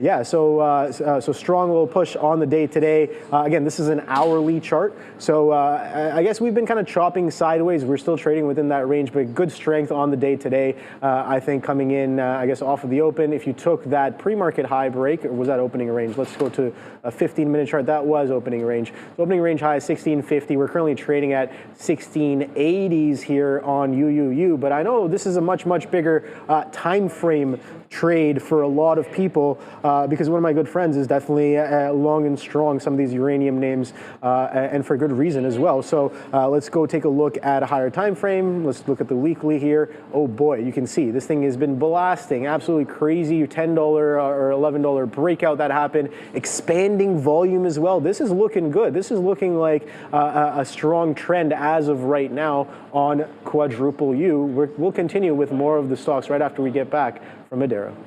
I just want to let you guys know here, HUT and ABTC, for context, the companies are kind of connected because HUT 8 is an investor in ABTC. The reason I mentioned either is because Eric Jackson of Open Door fame just announced that he is going to be doing a live talking about HUT 8 and American Bitcoin on Sunday at 8 p.m. So Eric Jackson teasing a live event here on X discussing ABTC and HUT. Back to you. Okay, that might be something that could definitely bring some interest or attention to the stock for sure. Something to watch out for. Okay, so we got Strav here asking about NEO, or is it NIO? I don't know. We'll see. Let's take a look at this name here. Yeah, another one with a bit of a multi-week trend with a bit of a push in volume as well. I like some of the cars. I don't know about the stock. The stock, or it was a great kind of a short long when that happened, 2020. But like the short has been much nicer since then. But NEO catching a bit of a curl here. So the question becomes, it's been kind of sideways since about April. You know that we've had that April bid. A lot of stocks have been bidding up and been in an uptrend since April. NEO's just been kind of sideways here. Even if you compare this to what do you call the Hang Seng Index, where the stock actually trades. This is just an ADR. The Hang Seng has been performing much better as well compared to NEO. So that's something that you have to consider as well. But yeah, a little bit of an uptrend, maybe breaking out some of these highs. Will it get back all the way up to its former glory at 66.99? I don't know, man. It's got a lot of tailwind. A lot of headwind to kind of get past, and not much tailwind as of right now, but it's a nice little volume peak there over the past couple of months, it would seem, on NEO. I like that. Decent intraday trader as well. It does crazy amounts of volume. So if you have I don't know, strategies in and around there, around this name, it definitely is very, very liquid. So good call on that one. Bit of an uptrend this week, it would seem, on NEO. You said it's halted again, BTCC. Oh my God. This thing is, yeah, it just keeps going, man. I think as long as it kind of stays above that $19 level, like you said, everything is going to chop. It's going to be competitive. It's going to, it's going to be taking out both sides. It can easily take out both sides, I think. So definitely one to watch out for here. Yeah, halted again to the upside right there, BTCC. So. All right, this is what we're doing. Yeah, Rich Tech Robotics. All right, so this is a name that has been added here. It was one of the top names on our stock visualizer. So let's go over that one. We don't look at this enough. Up 10% right there today. So there's Rich Tech. We'll just pause this for a second. There's Rich Tech Robotics right there listed on here. You just went over UUU. We can look at NIO. NIO at $8 is mind-blowing because like that was a $3 or $4 name. Yeah. And, what a monster move there. There's no stopping Robinhood. Circle today. Attention Adara, Circle. Like, I don't know what's going. Yeah, she can't find anything on that one. I knew that. I remember hearing that on the midday show that there was not much on that one. And then I'll just, to give Adara a little bit of a break here. I mean, crypto's running too, right? What's going on with Rich Tech Robotics here. Posts on X this morning that as America's dependency on robotics rises, data becomes critical. AI, robotics. Okay, so just talking their talk. That's Friday, September 26th, actually. No, that's nothing to do. So Benzinga doesn't have anything about Rich Tech right now. So, I don't know, Thursday, that was last Thursday. So there it is now. Nice move higher there for RR.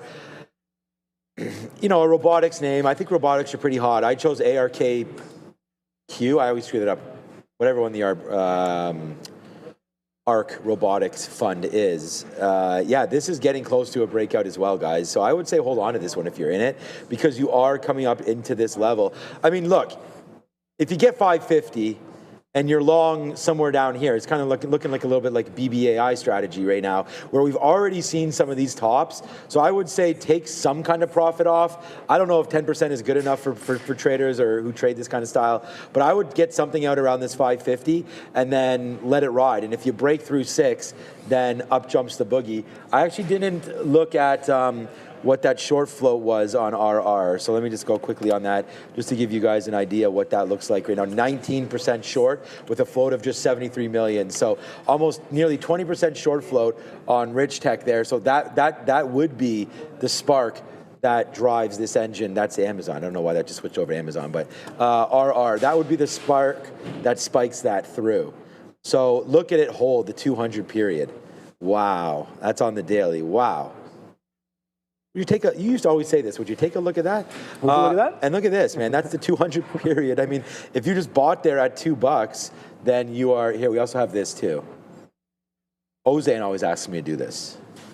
Look at that. It hits like right the 200 period moving average right there. It's like it tells you what to do right there. But yeah, Rich Tech, great stock there. All right, NIO and hi-ho, it's off to work they go in the Chinese factories. NIO is just like pumping out winners right there. This is what it looks like on the daily chart. Like I said, $3 was cherry picking. I knew that was the bottom. I mean, I think if anything, the breakout was probably around here, 530, 540. We had just done that in mid-August. Nice upside move there. Continuation into $8. Up 3% today. Yeah, looks healthy to me. I pullbacks into $7. You know, look at this form. Boom, boom, up. So you could see another one like that into 7 and then breaking back out again. As EVs are what's hot. I mean, we don't need to tell you that. Tesla today, despite having horrible price action, did have better than expected deliveries. So, you know, take that for what it's worth. Tesla shareholders today, not happy, but you got to be somewhat happy with this most recent run up that gave Tesla $480 today. Down $40. Can you believe that from the high? $40 on Tesla, down 10%, virtually 10% from that high that was made in the pre-market when those deliveries came out. But that is very much cherry picking. If you somehow knew to short that, then that's great. But if we do zoom in, I'm not going to say that that's not an impossible short, Obi. Right there, double touched it. Then the break. I think this is a much more reasonable short. In the pre-market, right? Yeah. Honestly, like I was looking at it, but I hesitated because I was just like, I don't know if I really should be shorting this. This is blast up to 480 right off of the open. I don't necessarily want to do that, but the action was definitely like speaking to me. I was just like, oh boy, you know. Adair, are you going to talk about Circle or no? I think we're going to her now. Circle. Okay, so just quickly, we're going to go to Adair in 1 second. I just want to bring this up because I don't know if this is true, but 16%. Circle went into partnership with German Börse Group for their USD and USD1 stablecoins. That would spike it up. So he tagged us, Adair, but you can go find. I don't know. Okay. Partnership with German. Okay. Are we going to Adair anyways, Andre? Okay, let's go to Adair. I mean, keep an eye on Jazz Pharmaceuticals, not as glamorous as Circle, but this is like right now just kind of basically flat on the day. A little bit of price action here. FDA approving the company's one of the company's treatments here for extensive stage small cell lung cancer. So JAZZ pharmaceutical play here. I'm going to keep looking into Circle. Back to you. All right. Yeah. No. Thank you very much. Yeah. That Circle move is absolutely crazy. I think I didn't really find much news on it either when I was looking at it earlier, but I think we looked at some of the crypto names. Bitcoin is running. What's the other one? Coinbase is in a similar chart. 4 or 5%. Right? Yeah. How crazy is that? And we know the relationship that Circle has with crypto as well. So I think it's a bit of maybe a sector kind of a move, if you want to call it that. But yeah, I think that's a bit of a push there for sure. Something to watch out for. 121, man, almost all-time highs again. So yeah, what, like 4K away from 5K away from all-time highs, well within range. That could wipe up there if Bitcoin sneezes. You know what I mean? Like it's well within range. Boom, 5K right there. It is. That just happened. Yeah, exactly. So. Yes. Sorry to interrupt. I found a story on Circle, but it's like literally 2 days old. I guess Apparently, Deutsche Börse is partnering with Circle on stablecoin rollout in Europe. That is all I am seeing here. That is most recent story. And again, some of it was circulating as of 12 hours ago, but it started circulating on Tuesday morning. This is an old catalyst, nothing else. Yeah. Okay, so yeah, thanks for looking that up. So yeah, validating our chat there, mentioning that this was possibly the story, but as Adara mentioned, a couple days old on that one. So I don't know, man. There's no earnings tonight, as far as I know, or anything like that. Yeah, we're going to talk about all of these plays here on the Market Recap Show. Join Adara and myself live at 4 o'clock into 4:30. We'll talk about some of these plays. We'll talk about the recent IPO, FRMI, Fermi. We'll talk about what the moves, today in the oil space, the move today in Bitcoin and in crypto. We'll discuss some of those more broader market kind of stuff. I mean, it's been quite a wild day when you're looking over. The banks have been downside for the majority of the day. Get out of here, advertisement. We need to develop our own hot list, or what do they call this again? Heat map. Stock heat map, is that what they call it? Yeah, so I just love looking at this. It gives you a very, very good, broader look. And you can also go by sectors as well. I can make that for you in 15 minutes with the help of the GPTs and perplexities. Obi, I'll give you 20 minutes, okay? Boom. That's how much I like you, okay? But yeah, so Bristol Myers 3% down today as some of these healthcare names. We talked about Eli Lilly there. Derek just brought us Jazz Pharmaceutical. That's not going to make this list, but yesterday this was super hot. Healthcare was monstrous. You look at XBI or IBB or anything like that. XLV yesterday was pretty big. You can look at the names that are in the dark red. They're the ones that are really leading the way today. So Tesla in consumer durables and GM to the downside there. GM's been really amazing stock. I mean, if you look at the way that stock's been moving around, I like Mary Barra over there, their CEO. Very, very good, management of working through the tariffs. I mean, she came out and said the tariffs weren't going to affect them. They had a plan for that. And it looks like they've been right about GM, straight up to the upside there. Nice to see retail battling back a little bit today. Costco's still red, but still, we had a lot of redness on the board. Target as well. What's Target's price? We had that buyout possibility, or levered buyout. There was a rumor there the other day.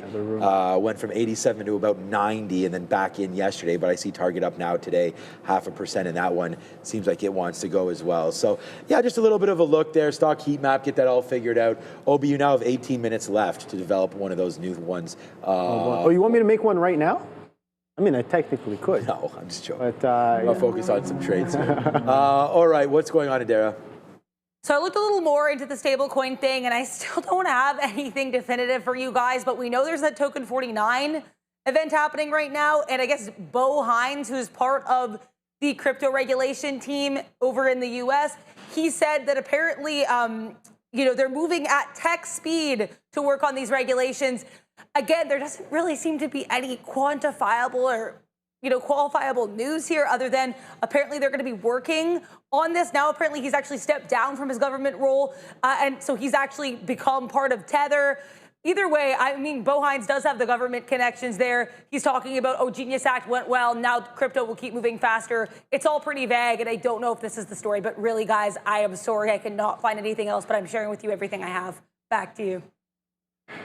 Thank you very much. All right, thanks, Adara, for that one. Yeah, I mean, these stablecoin stories, I think, are still in the early days. I mean, we had talked about Robinhood and Vlad Tenev talking all about stabilizing or getting a lot of things on blockchain, so on and so forth there. And tokenizing is the word I'm looking for.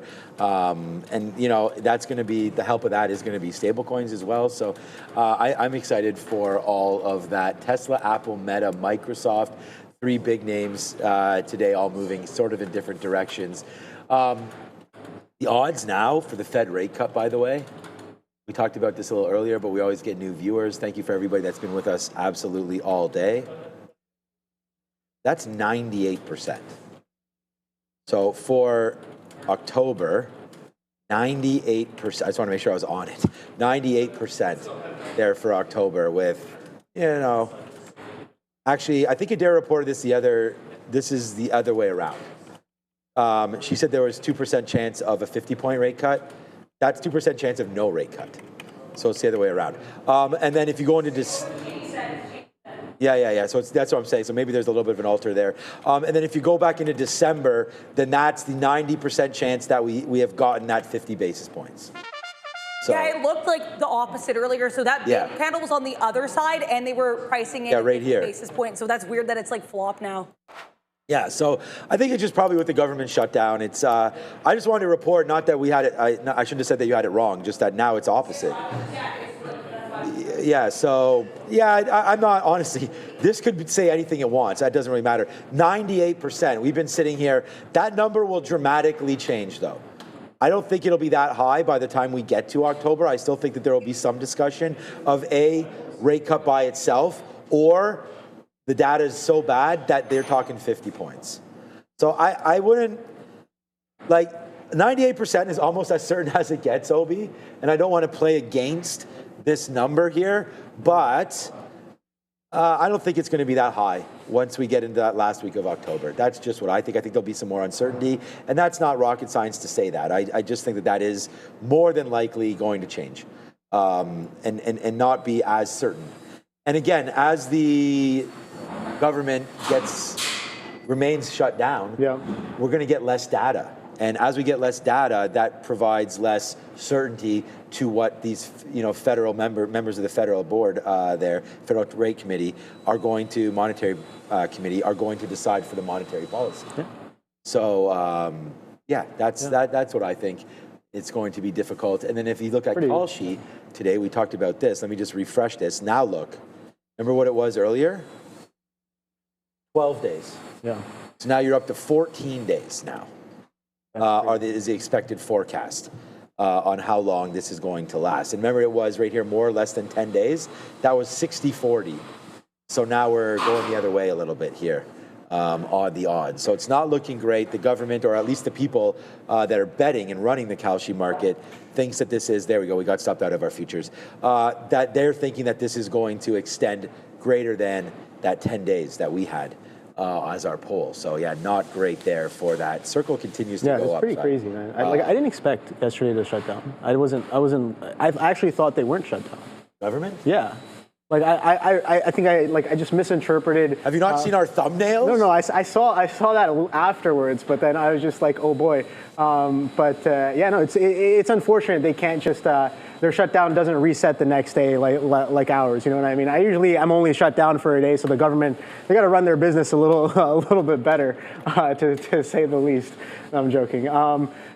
Where's the next trade, man? Now, that's what I'm looking for. We're well into power hour. It's about 3:30. Nothing's really happening. This lift is just, I guess it's slowly lifting to the upside. Nothing crazy. The market as well is lifting a little bit to the upside. So reversion, oh boy, talk about a 30%, 50% reversion. We might even push into a 66 reversion. I'm curious to know how some of these imbalances look like coming into the end of the day here with some of the strong direction we've had on some of these stocks. There's one specific stock that I'm really interested about in terms of what the imbalance could potentially be. But before that, let's take a look at this one. I know a lot of people who were talking about this stock here.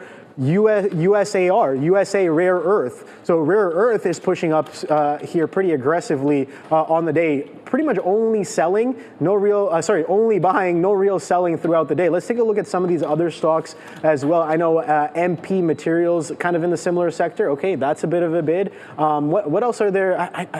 MP Materials, I guess USAR, LAC. LAC? Yeah. I guess, lithium. That's the one that one was running yesterday, every day. But yesterday, this was an absolute banger short yesterday. If you had the pre-market low breakdown as well on that one. And yeah, we were talking about was it Fermi? FRMI? Yep. FRMI? FRMI, yeah. And again, we were having a conversation in the pod earlier this morning. Around lunchtime, and I think we all kind of agreed that this was by far one of the top trades of today. Was a little bit of a short breakdown on Fermi here, because a little bit aggressive push and hold in the pre-market, and then just a simple pre-market low crack end of day, not end of day, after hours low crack as well through the 34s, so 35s, 34s, and even down here maybe 33s as well, taking it through the closing closing price of yesterday, just below 33. So that thing came in absolutely beautiful off of the open, and yeah, a little bit of a weakness. We saw that IPOs not as hot as they were, I guess, at the beginning, a couple of months ago, right? What was the hottest one? There was Figma, there was Fla, there was Circle, of course, CoreWeave. The thing about all those companies is CoreWeave was like highly AI anticipated. hype, yeah. Yeah, and they also had Billions. current revenues, they had current customers, and all of that, right? I mean, they're getting literally $100 billion deals from NVIDIA right now, you know, so it's like huge amount of money being transferred over there into CoreWeave and whatnot. So, yeah. Oh my God, where is Ram? I don't call her Ram, I call her Ramin, but Ramin's here.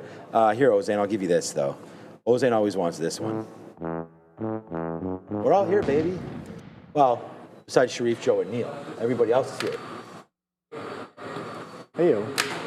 Oh, man. I was like, we're all here. No, we're not. Just me and you here right now. And Adara, of course, here, as you guys can all see. So I have the software ready. What do you mean?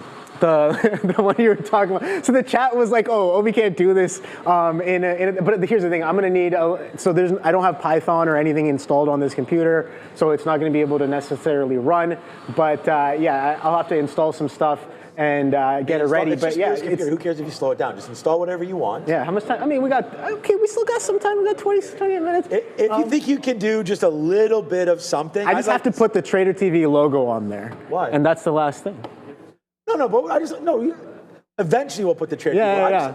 You just want to see the software. Okay, cool. Just any kind of a heat map. Let's see how this works. Obi, it doesn't even matter. Just any kind of a heat map. All right. Don't worry about I'm branding it or right anything now. right now, okay? I'm just already impressed that you can just build a heat map like that. You can build it. Like, that's the beautiful thing about these LLMs. Like, they're language professionals. So if I'm just like, build me a standalone software, I can tell you what prompt I gave it. I was like, take a look at this live heat map of the market. I didn't even give the FinViz. I missed on giving it the FinViz map. I didn't even give it the map. So it gave me.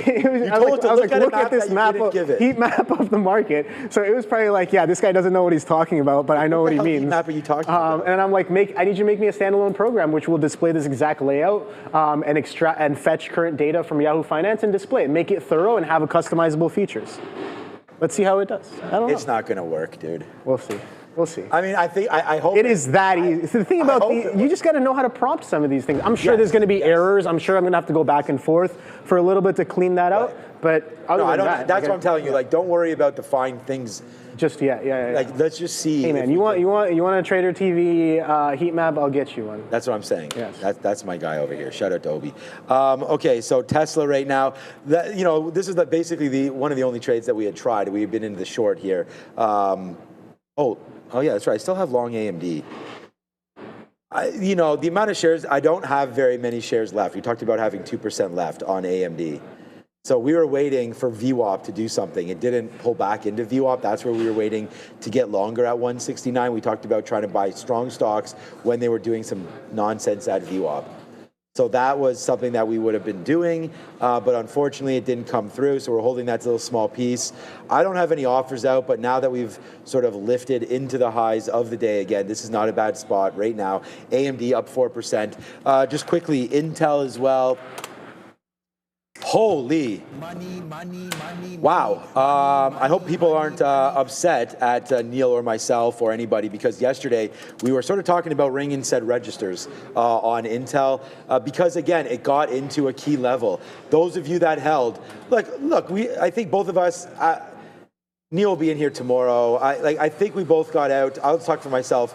I got out of 10% here at 30 and 10% here again at 35.80. We got out at $30.80 the first time it came into this. Then we got out yesterday when it came into that. And then now I said the next level is actually 42. So I think tonight or whatever, if I can get an offer or something in and around 42 bucks, which not if I can, I'll put an offer there at 42 bucks. And then if we can get that, then fine, and then fine, and then fine.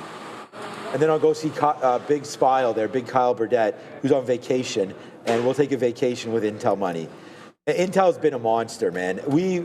It's funny because Brian Shannon and myself were joking, kidding around about the 40-year anchored VWAP. Well, it did come into play down into here. I don't trade specifically off VWAP, off an anchored VWAP on a daily chart. I'll leave that to those.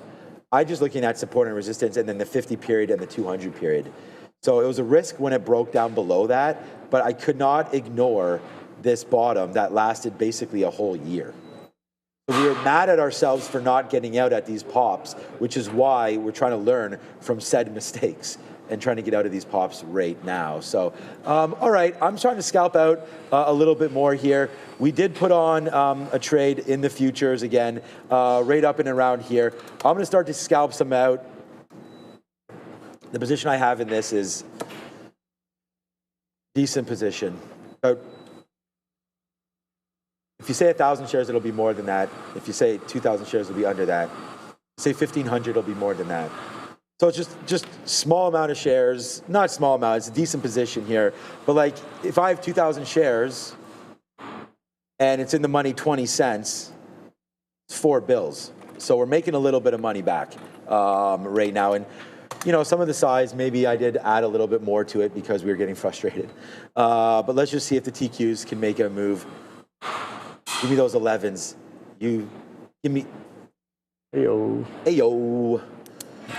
Yeah, we've got some shares on board there, Obi. Oh. I'm trying to let you do your own thing here because I'm very excited for what you're building us.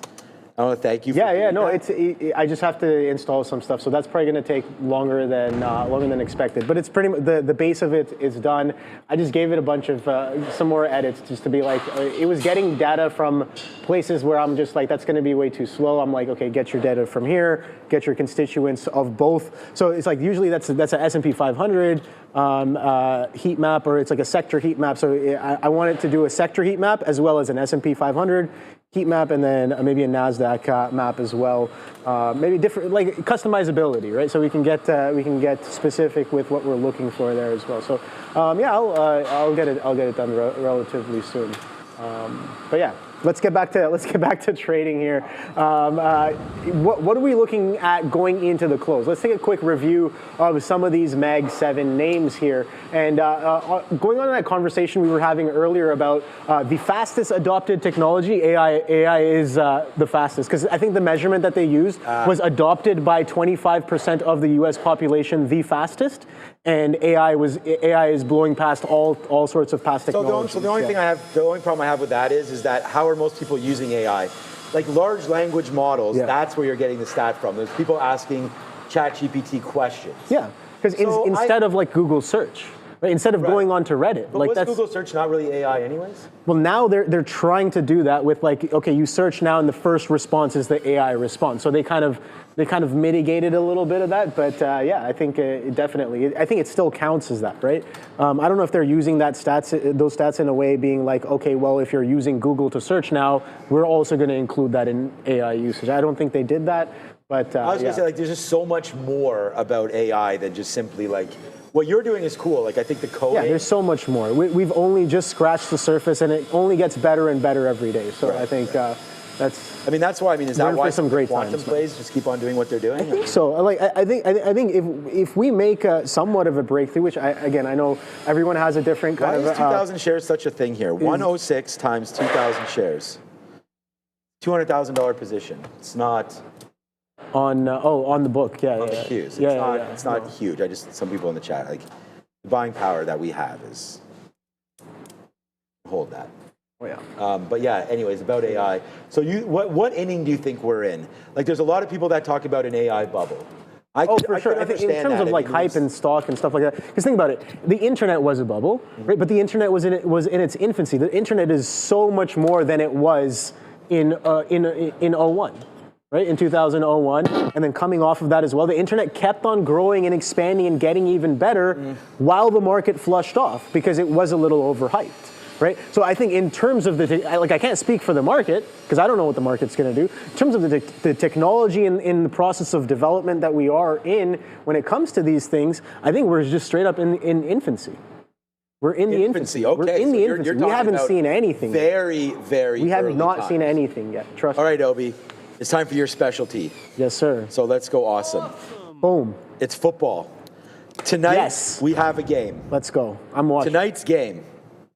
I just don't want to get down futures right now. Tonight's game is your San Francisco 49ers at the Los Angeles Rams. So right now we have the Battle of California going on here. We got San Francisco, VLA, right there tonight. Obi? Yes, sir. Who's winning this game? Want me to zoom in so you can see the helmets? Yeah. What are you thinking? SF or... So that's San Francisco, LA Rams. And the at means they're at home. Oh, so the Rams are at home. Yes. Ooh, that definitely changes a little bit of probabilities. But like, what are their stats? How many games have they won? Yeah, I mean, it's right here. They're both 3-1. They're both 3-1. Okay. All right. Okay. Cool. It's right there. It's right there. I was going to look up the spread, but I don't know if that really matters to you. How many points is a touchdown? 5 points. 5. Okay. So we're not going to worry too much about the spread. I have no idea. We're just going to. I just need a call. It doesn't. Okay, so I'm going to go straight up with the 49ers. There it is. You've got it right there. Boom. Make your bets tonight. I like that call. The San Francisco 49ers. Yeah. They're going to beat them at their house. In their house. Their house. And that's very possible. Yeah. You know what their stadium is called? You'll never know. SoFi Stadium. Oh. Where the LA Rams play. Does that change your mind at all? No. Okay. There we go. The girlfriend's imbalances. calling. Oh, imbalances. Yeah. Well, hey, we're married to Mother Market. Of course. So. Yeah. All right. Imbalances in less than 10 minutes. What's up, Adara? Uber actually popping a little bit here. Apparently they purchased a Belgian startup called Segments.ai. What this company does is they, I guess, specialize in labeling sensor data for autonomous driving, and they're cash flow positive. So Uber buying that startup. I want to bring your guys' attention to brand new infographic on X at TTV Research. This shows the vehicle deliveries for Tesla's other vehicles category. So basically everything that is not a Model Y or a Model L that they sell. Now this, much like all of the Tesla deliveries, took a nice push to the upside this quarter. You can check this out on X at TTV Research, as well as how it compares prior to this quarter, because it's all in a nice little thread there. Again, X at TTV Research. And make sure to join Sean and myself for the market recap in 17 minutes. Back to you. Happy about the 49ers pick? Why? I have no idea. The 49ers they're one of the most traveled teams. Like, they have a lot. So there's the Cowboys. Yeah, so they move around a lot. I just mean because they're winning games? They're well loved. Like, okay. The fans travel well. So I think there's many more San Francisco 49er fans than LA Ram fans. The most supported teams, and it goes back to the history of the NFL. Yeah. San Francisco, they had this great quarterback. You may have heard of him before, Joe Montana. No. Of course, Montana. Okay, good. Yeah. Not the state. He used to be a player. And then Stevie Young as well. Is he from Montana? Okay, forget it. I don't know where Joe Montana is from, to be honest with you. How young is Stevie Young? Forget it. Old. Oh, old boy. now. Okay. Maybe 55 now. Okay. Anyways, their new quarterback, Brock Purdy. How is he? He's good. He was actually drafted as one of the last players drafted in the NFL. And he's doing well? But he just signed like a $300 million deal or something. So he plays? This guy plays? He plays very well. Brock plays very well. And they have one of the best running backs in the league with CMC, Christian McCaffrey. So let's just move on and talk about this. AMD is near the highs right now. I'm going to snap out of the AMD trade. And again, the reason why we have imbalances coming now in 5 minutes, and that's going to give us the over-under on some of these plays. And I just, if AMD comes out, it's pretty much a 50-50 thing. I'm starting to exit. I only have half of this position left now, a little bit less than that on the TQs, because we emptied out the clip. It was just too much. It's not even, like I'd mentioned there, we'll take a couple $100, whatever, put that in our pocket. We're still going to be red on the day. It's not the great day today, but that's what we wound up doing. It came back into 106, and we already seen this level. So I'm hoping that it cracks lower, but it didn't. So these are all basically 100 shares out. So now we'll just wait to see if it can come back into the downside there as we continue to go. So the imbalances will come out and they'll bust probably higher today, which is why we started to exit out. I don't know which way it's going to go. More buys than sells. These are all on New York right now, so those are going to change once the imbalance does come out. But it's like, if it's a huge imbalance to buy, this will just rip my face off and just go all the way up to the upside and we'll get smoked. So I don't need to be carrying this trade into something that I can't control. So hopefully it comes out as a sell and we'll have a downside play. But for AMD, like we were just talking about, I think it's worthy enough to get an out. So I'll just put an out right here. We'll offer 74s. All right. The reason why I offer always a penny higher or lower or bid lower is that we get the rebates. So It won't be worth it if it goes down from here. But basically, if it comes up and hits me at 74, then I'll get, and again, I don't have 1,000 shares of this. I told you I only have 2% left. So if we get filled now on ARCA, there we go. Now we'll get rebates there. So that'll give us roughly $1.80 to $2, depending on, you talked about gates a little bit earlier, depending on what gateway you're on, we'll pay you. So instead of me just marketing in or hitting the bid, something like that, and paying your $2.50 to $3 per 1,000 shares, instead I'll just do it that way. And make that rebate. But sometimes if you miss the rebate, it's not worth it, because 1 penny is 1,000 basis points when I'm talking about getting $2.50 for a rebate. So it's not worth it to miss. All right. Hopefully these features can come back in just a few minutes to go. Obi, you're not in. Oh, you still got lift. So yeah. We haven't talked about that. It's not really working, but it's probably gonna stop me out. I mean, Target was VWAP, but it's doing everything I really don't want to see right now. So I'm just kind of letting it do its thing. And yeah, the stop's in, everything's good to go. But yeah, no, the Tesla, we were talking about looking out for Tesla imbalances. It's trading pretty much at the day's low. This thing is going absolutely crazy to the downside here. We talked about pushing into prior day's lows. We're pretty much below that now, coming into, what was the week open here? I think, where's Monday? Monday right there. So yeah, we're trading well below week open. So the weekly is definitely a little red on here. Maybe a little excitement off of the open, being like, oh boy, we're finally going to get a strong green week.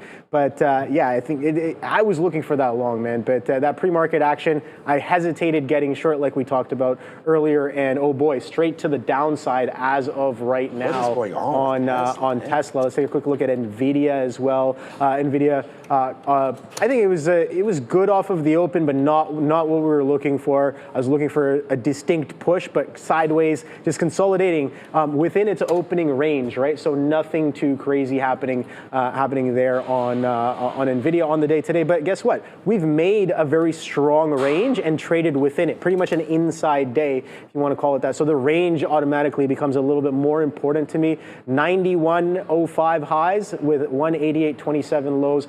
I'm curious to know what we do in and around those prices coming into tomorrow as well. So hopefully that'll be interesting as well. Microsoft, I know this one has been fading off as of recent, going back into that $500 level all the way from I think it was that 520 breakdown. But guess what? We're finally kind of reclaim or trying to push back into that 520 breakdown level from much earlier on Softy today.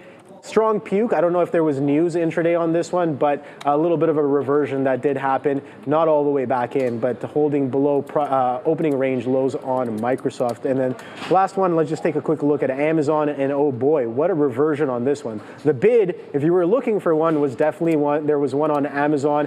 And we were talking about that 222 price just a few days ago, and another bit of a magnet pulling into the yearly opening price of Amazon at 222s. Sure, we kind of extend a little bit above. 222.81s is the day high on Amazon, with 218.95 as the day low. So beautiful, beautiful reversion that did happen. So shout out to anybody who caught that long.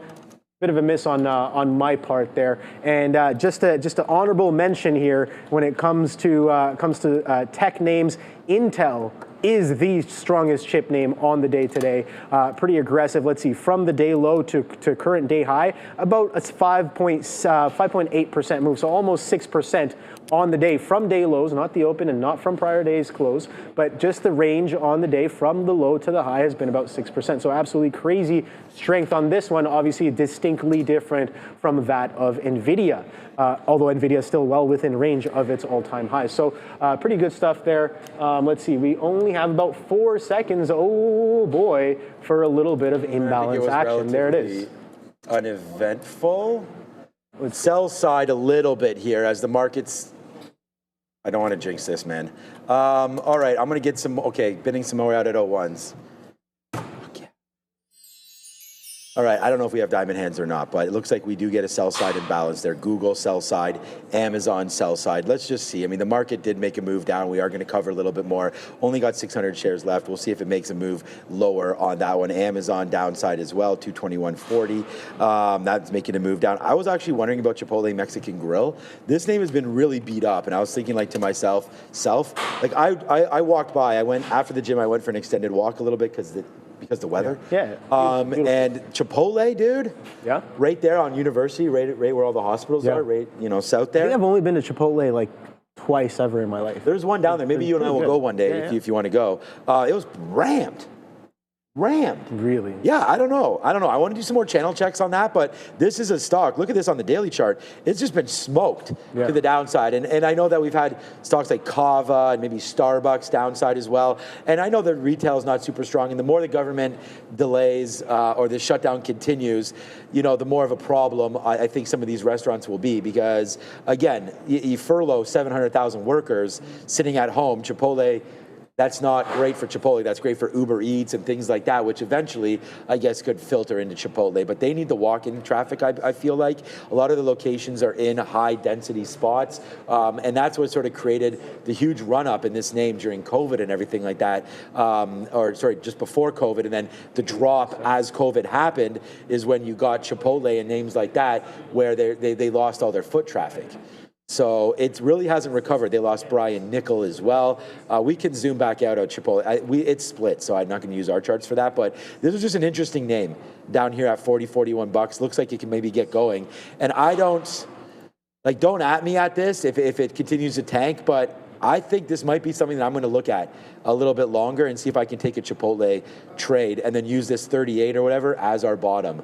Might be an options play, but I'll talk to Joe about that because I like Chipotle and I think that there's not just the food. I think it's good. I don't know if the value's there. It's probably not, but it's been pretty good every time I've gotten it. I get a salad and it's been pretty good there. Okay, so falling back in. Let's see if these futures want to give it to us. I think, We don't have Greg's. I've never heard of that. We have Freshie. Freshie is like the most popular spot in my house. My daughter loves it. They make the salads, and you can get Subway just introduced bowls as well. You like? Really? Poke bowls? Yeah, poke. Yeah, they're cool. They're cool. Yeah, they're not too bad. Yeah. No, I like that. Let's see. What's I like there's a place. There's the Relation just down just around the road. I got that. It's okay. They're pretty good. Down the road, it's like attached to it. It's part of the same building. Yeah. Down the pathway, down the alleyway. Excuse me. At the end of the alley, make a right. Alley, it's right there. But yeah, no, I like their karaage. Me too. Their karaage is pretty good. Karaage burgers, love those. But yeah, no, good stuff there. For sure. Another one that I've only recently been to, and if they traded publicly, I would very much go long, is oh my God, Chick-fil-A. Yeah, not public. Chick-fil-A. I know, they're not public. But I went in there and I saw how things are run and how, dude, talk about fast food. I order, literally less than 120 seconds later, it's in my hand. They're so effective. They're so efficient. And what was crazy was they have garbage compressors. It's just a simple, small things. To get rid of. Not even that. So I couldn't put my garbage in for 5 seconds because it said compressing the garbage. So they have a machine that takes the garbage and they just pushes it down. Smart. So they have to they take it out less. It's less work for the employees. It's less work. Easier for you. You're not. It's more effective. It's more efficient. Right? It's just.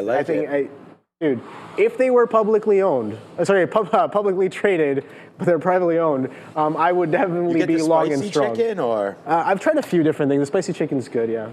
All right. Yeah, I just don't know if some people get the spicy, the regular. I don't mind the regular. They put. Are they the ones that put the pickle on the top? Oh no, that's Mary Brown's. I think so. Yeah, they're pretty good as well. They have that in the States. Mary Brown's is great. All right, let me know if you guys like the Chipotle idea. I don't think that's horrible there. Yo, Sadiq, what's up, Sadiq? Yeah, look, Marvell is I don't know, we can look at SMCI, but Marvell is like, that's my guy right here. If you go back and you look at anything that I posted on Twitter or live here on the show, we've been talking about Marvell for weeks. And I was talking about it so much that we bought it pre-earnings. I liked it so much, and it fell back down in. And I also did the same thing. Obi? Yes.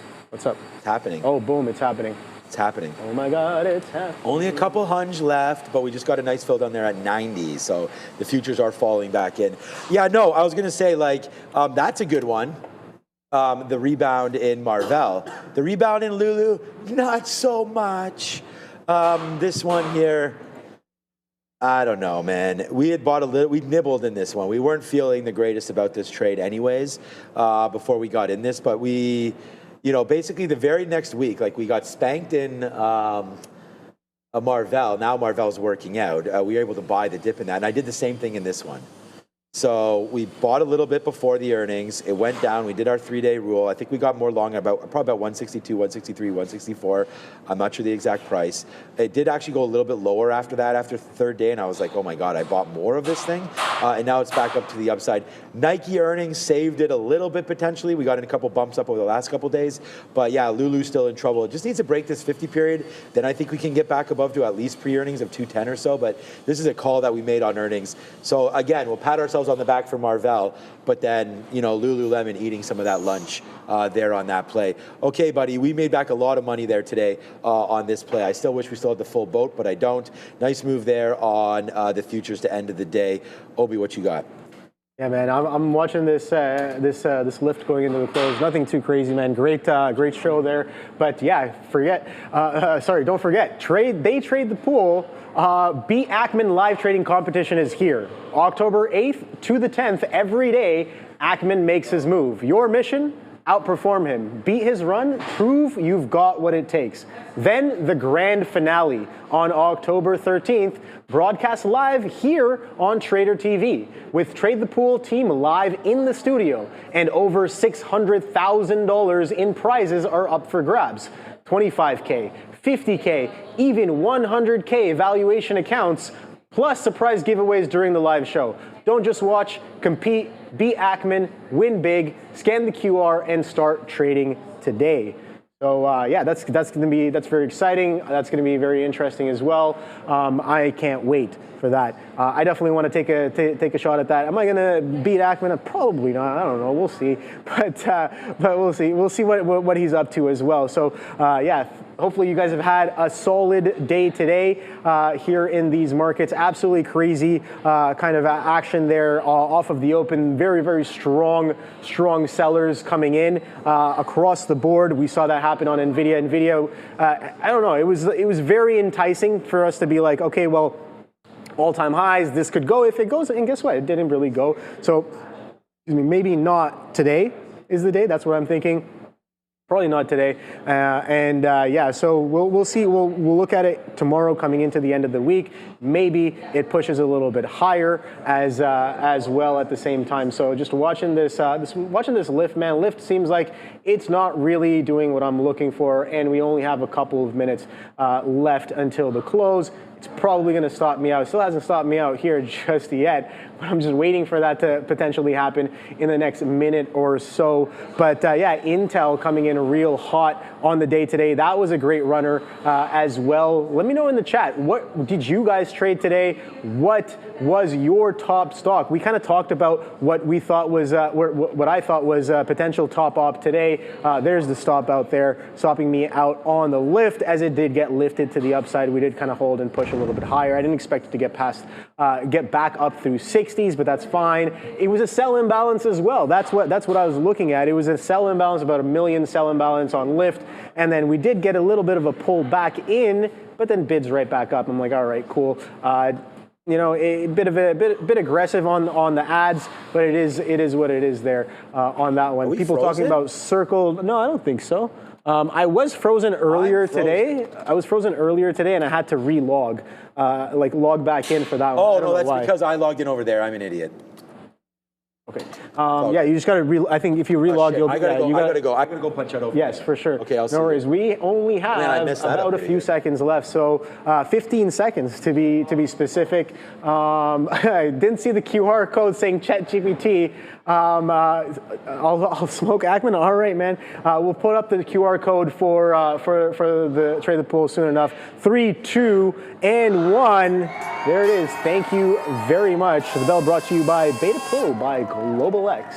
Don't forget that. So, all right. So lift, yeah, it didn't really work out there. So that was a loss on my part there. But guess what? Couple losers today that I dealt with. So lift was one of them. You guys were here for that.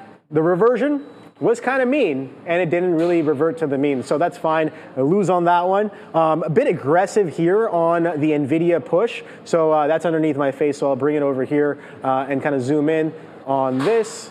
So this was my trade on NVIDIA in the morning, opening range drive. I did get long right here through that 190. 190 came in real hot, so boom, boom, another ad through the halves, and then I really liked it pushing up into the 191, but that didn't really follow through.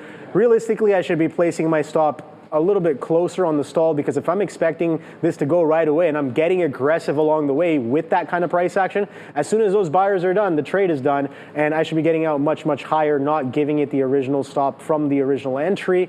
That's something I do have to work on, but getting involved once again with the long when the dip kind of comes in and being nimble with that, and then flipping short as well. So a little bit of a shake and bake and participating with the range on the day. After that, didn't really do much as we consolidated sideways for the rest of the day on Nvidia. So that was pretty good there. But yeah, a lot of the crypto names, man, that's what I wanted to point out. I did not participate in any of these moves. Unfortunate on my part, but these were absolutely crazy. So shout out to anybody who had the circle long, anybody who had, coin gave you a long, a reversion, and the reversion of the reversion as the long steps right back in. So coin was absolutely beautiful on the day today. A lot of people talking about hood as well. I don't know what that did. So hood, a nice little chop and churn on that one. And I think I want to take a look at XLV, because it may be a little close to me, because like I said earlier, got blasted trying to get short all day on Pfizer yesterday, but XLV was pretty aggressive. Today, sideways consolidation, so pretty much exactly where we left it when we were talking about it a little bit earlier, maybe during the morning session there as well. So pretty much sideways consolidation. Let's see if it gives us another leg going into the end of the week, right? So this whole sector has been on a bit of a run all week, kind of breaking out. Oh boy, look at that, 139. That broke out this week with a nice strong push to continue. I don't know how we're going to close off on the week on this sector, but it's looking real strong. Maybe it's poised for a revisit of those all-time highs, maybe lagging behind. So we'll cover maybe more of that tomorrow, but don't go anywhere, guys. We got Adara, we got Sean, and we got the market recap to see what happened on the day today. So don't go anywhere. I'll see you guys tomorrow. Take it easy. Thanks, Obi. Bang up job again. Thanks for covering over there for us as well. Adara, how you doing? I'm good. How are you? I got the glasses today.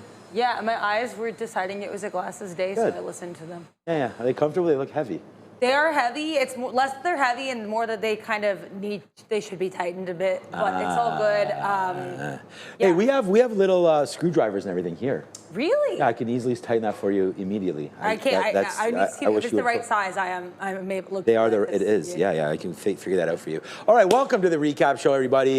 This is Dara. I'm Sean. Hopefully, you guys are enjoying all the programming that we have for you. Make sure you do hit the like and the subscribe. This is our recap show. It's a half hour. This is brought to you by Global X and Beta Pro. We want to thank them for sponsoring this segment of our show. It's Trader TV Live, the best trading show available on YouTube. And just even on cable. Like if we were on cable, it would also be the best. But right, let's throw up the graphic right here, because today this is what we're talking about. Thanks to Dara for building this one more time for us. This never stops. Berkshire, of course, acquires OxyChem today for $9.7 billion. That actually happened last night. That's a big move there. We'll talk about Occidental, and we'll see where we can go on that stock moving forward. And then Taiwan, if we go back to that sheet. Let's just stay on here, Andre, for a minute.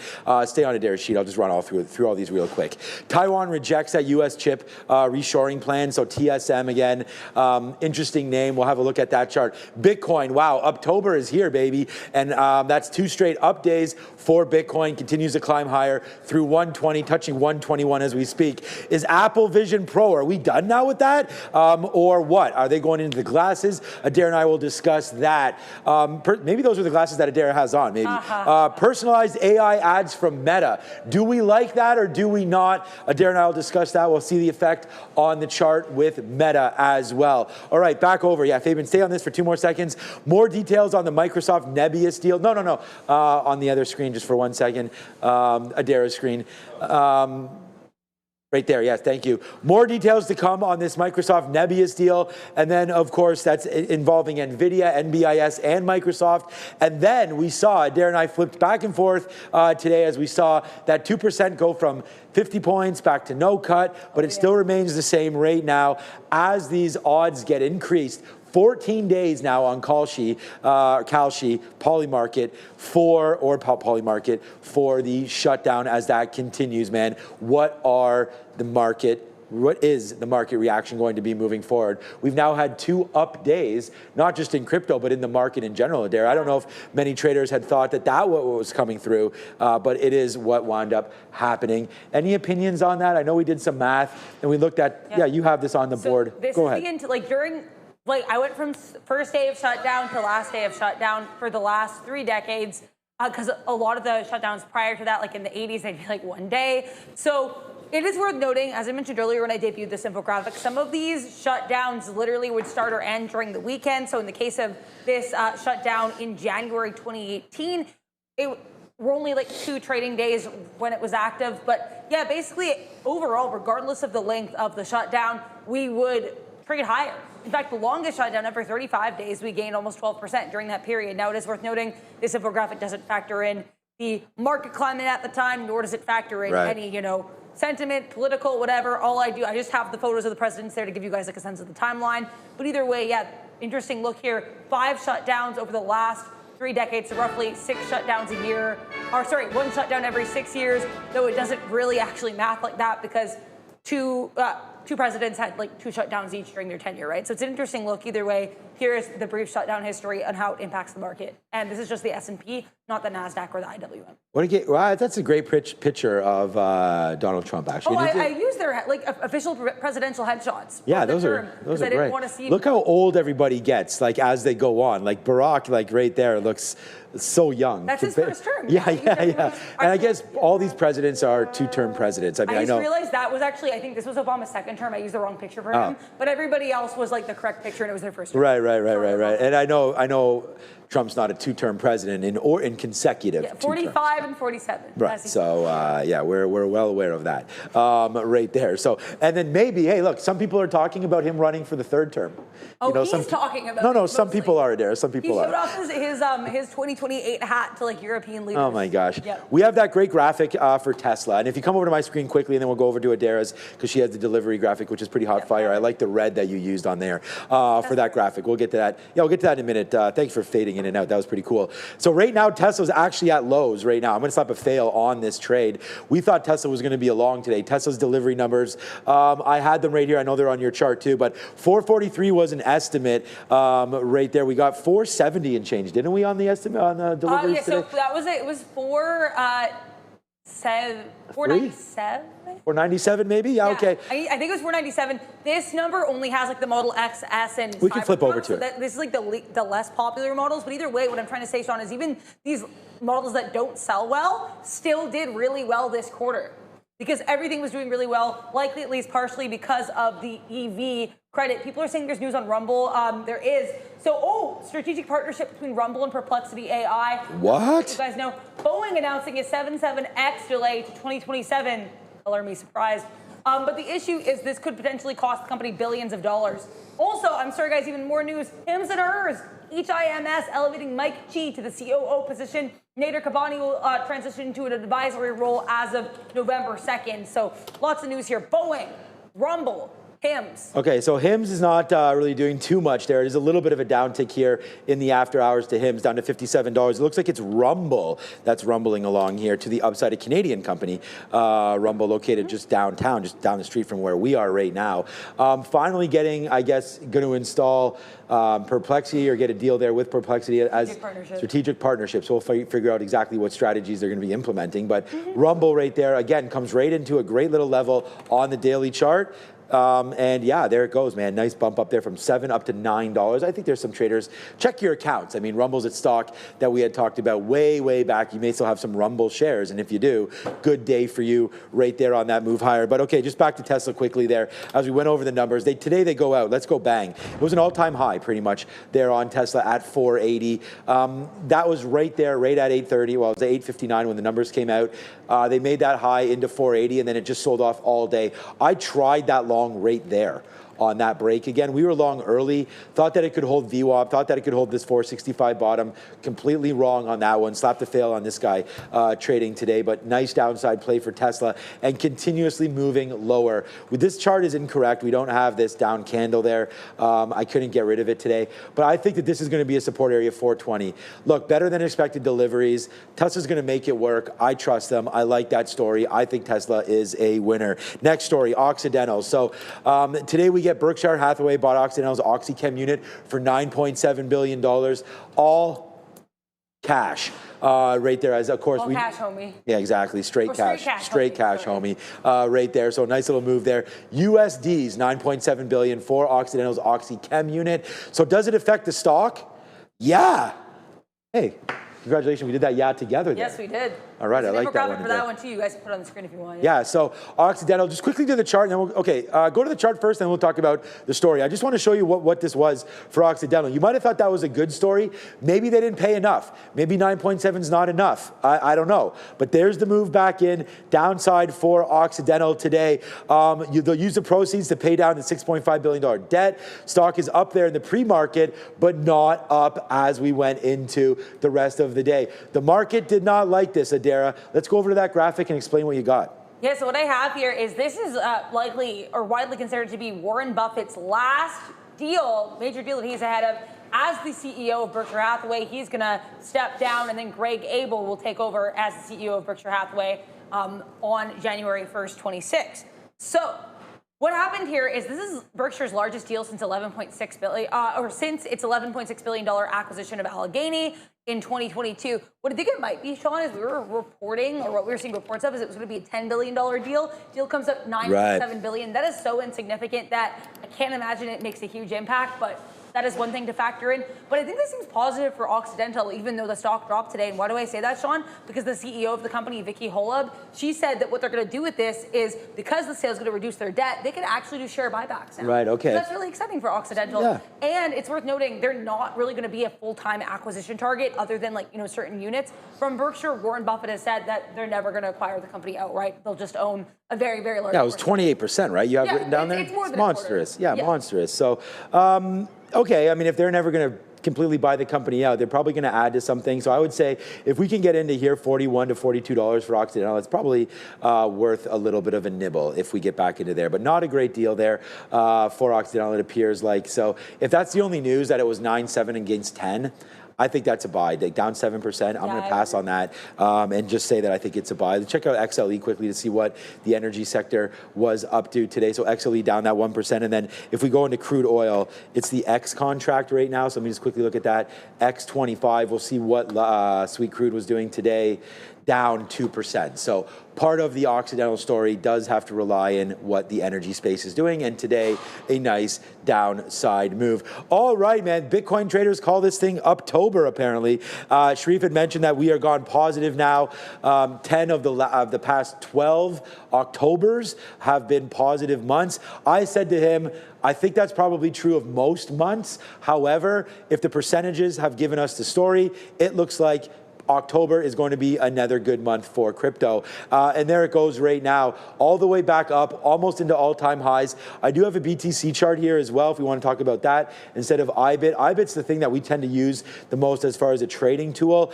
You can see it's a straight fire move today, up again another 4% for Bitcoin. Ethereum also up to the upside there. But this is what we're doing if we zoom in a little bit more here. This is crypto, this is BTC, up to and looking like it wants to take that level out. You cannot look at this chart and not say, wow, that 108, it came right into there. We've already fell back in late August. We fell back in late September. Both times a day we bounced off of that. Looks like crypto, wants to get to the upside. Look, positive talk with Circle. We found that story a couple days ago about the German Bourse. We saw Circle up today. We see Ethereum going to the upside. Some of these major things like BMNR and whatnot, they tend to make moves down. But what are your thoughts here about BTC?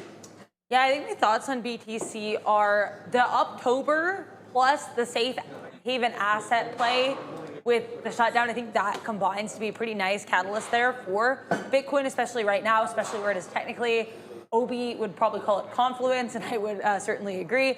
Now, I think the thing is worth noting as well, Citibank, Sean, gave Bitcoin a year-end price target for 25. I didn't hear this. 132,000. Yeah, it was okay this morning. But I need to clarify, they are not as bullish on Ethereum. Their year-end price target for Ethereum is 4,500, which is basically where it's trading right now. Yeah. So they want it to chop around for the rest of the year. Then even next year's end-of-year price target, or like I guess the next 12 months, so October 26th, they see Bitcoin at $181,000, but Ethereum only 5,400. So they're really like much more bullish Bitcoin. I was gonna say we're actually so we're in October, so we're in the one more quarter. I wonder if Bitcoin bulls would be disappointed with 132. Like I wonder if December 31st hits and Bitcoin's at 132. I think the bulls might be disappointed. I don't know. Like in a 10% move from here, I think that's great. But I just wonder, the 181 is a little bit more exciting to me on that one. And I think everybody should note that Citigroup there, bullish on BTC and relatively flat there on Ethereum. Yeah, I think that's... They're not like anti-Ethereum. They just have their case, and they did outline a case. They didn't just give numbers, but they just think Bitcoin has more potential and better use case. And they could come out tomorrow and give a different playbook for all of these. So Ethereum today, if we use ETHA, they're up 3.5% right now. Meanwhile, Bitcoin and IBIT just up 3%. So today, Ethereum, I choose you. Okay, so that's just a couple different stories there about some different rundowns. Now, the one stock that we didn't talk about yet, we have Meta. Meta is an interesting call here, so is Apple. So both of these stocks, interesting discussions right now. Meta actually winds the day up. Meta's had quite a nice drop from 780 all the way into 727. And right now, thankfully, it held, Adara. I think that was a very key level that we wind up holding in there today around that 710. Of course, the story... 710 is a huge level for Meta. Yeah, exactly. So today, 710, big level there. AI personalization policy launching December the 16th. So I guess, we talked about that with Sharif, maybe, will people switch off of using their AI if they're really going to take all that information and personalize ads for you? I've always been one to think that personalized ads are not necessarily a bad thing. I mean, they're going to give you stuff that you look at. My problem is whenever I'm searching like Apple Watch, because my Apple Watch got water damage, so it's gone. So now I'm searching like every time I go into Google or Best Buy or something, I'm searching like Apple Watch Ultra, trying to see the prices and this and that. So now I'm noticing that on my Instagram feed and whatnot, there's ads for Best Buy, there's ads for Apple Watches and all that kind of stuff, which is fine. I think a little bit of it is overkill. I like Meta here, but I still think it falls a little bit more. Opinions on personalized data and ads. I don't love it. I think that honestly, and this is going to make me sound lame, nerd, whatever, I don't use Instagram that much. It's okay. I just, WhatsApp at all? No? WhatsApp sometimes, yeah. Okay. If someone sends me something, I'll respond to it. That is the extent of my social media usage. But the reason I bring that up is because I think that it's hard for me to have an opinion on something I don't think is going to really impact me that much. Okay. That being said, Sean, and I said this in the midday, I'll say it again now, I think that this is a really great use case for Meta's Europe subscription. They're going to have that subscription model in Europe. So if you're in Europe and you hear, oh my gosh, they're going to use my data, I'll just pay for ads. That's something you're really uncomfortable with, right? So I think that's maybe a way of doing that. I think that honestly for Meta kind of advertises that, no pun intended, that subscription model, but that's not in the US yet. And of course, different legislative groups and different watchdogs in Europe, different than the US. And yeah, I feel like we heard that story today where the Amazon, and we didn't, Amazon actually didn't go down on this. There was an was it FAA or something about their drones? Not much going on there. It actually hit around here and then just closes near the highs for Amazon. So sometimes, these little probes into the companies don't have that much to deal with anything. I want to thank all 3,300 of you for staying with us today. So thank you everybody for staying there. 3,200 watching. Hit the like button, 650 likes. So thank you for doing that. Darren and I putting in that extra time tonight with everybody. So there's news on something? It's news on Tesla. I don't think it's going to be significant, but I'll tell you guys either way. Stock. So SOC Investment Group is calling on Tesla shareholders to vote down Elon Musk's proposed $1 trillion pay package, saying that the board's, quote, relentless pursuit of retaining its CEO has hurt Tesla's reputation, fueled, quote, extraordinarily high compensation, and slowed progress on full self-driving. Now, Sean, my take on this is, you're not going to tell Tesla shareholders what to do. I told you, I spent a lot of time on Tesla Bull Twitter or Bull X. There's a massive community of them. They have massive followers. They're a huge army. It's the biggest army. But the point I'm trying to make is, they're just, I would argue they're bigger Elon Musk bulls than they are Tesla bulls. Yes. So with that in mind, you telling them to vote down his package is only going to make them vote more aggressively for his package. They're helping. Like, there's one woman on there, Tesla Boomer Mama. I'm not making up that username. She is like, she's considered a hero in the community because she galvanizes people to vote. Like, she's like, if your bank isn't letting you vote, like, hit us up. We'll get you involved. So the point I'm trying to make is they're not going to stand for this. I actually think this is going to make more people vote for the package. Right. How did you know that was my handle on that website? I don't know. I get lucky guess. Yeah. So no, I think you're right. I mean, Tesla's the original. What's up, Obi? Tesla's the original. Hey, I'm glad that someone's laughing at that. That's good. Thanks, Obi. Look, I'm just glad Tesla's like the original cult stock. Really. I mean, we had seen that thing run up, and I said I don't think there's a stock that's minted more millionaires. We could be wrong on that. That could be Nvidia, but Tesla near all-time highs. My hat is off to everybody that's traded Tesla. Now today we are going to the downside. We are still down 5% right now with Tesla and actually going lower here in after hours. So I don't want anybody to question the pay package. I mean, in order for him to get paid this ridiculous amount, certain levels have to get hit. And as you were just saying, Tesla shareholders definitely agree with what Elon is doing, and they're not going to back away. So yeah, that's more to come on that one. The Apple story today was just that they did halt their Vision Pro. I think that we never really...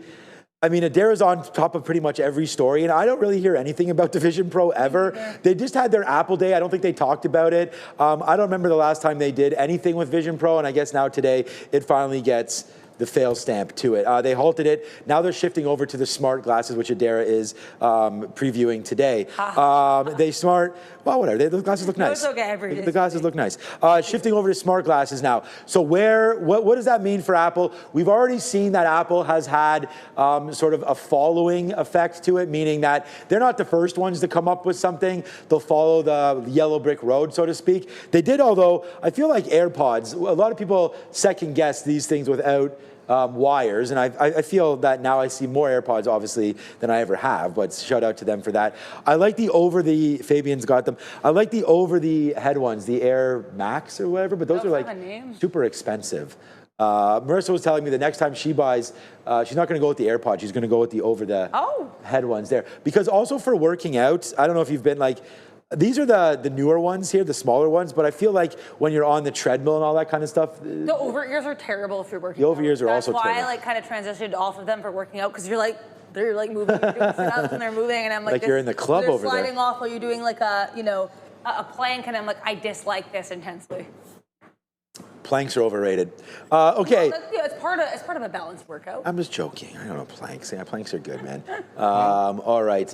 Yeah, just quickly there. So Apple, I mean, I like the stock. It's at all-time highs. I would say, and again, to take one line from Jim Cramer, own it, don't trade it. If you're there going to trade Apple based on lower deliveries, based on, I don't like the iPhone, then you know what? You're just going to miss out on everything. It's all-time highs right now for Apple. I'm not going to zoom out on this chart. That's a win, no matter what you say. So I appreciate you, Apple, and Tim Cook and everything that's done, for my account. And I think that there's a lot of people out there that are like that too. You could be an Android person, you could be whatever OS you want, but at the end of the day, Apple working. And I mean, let's look.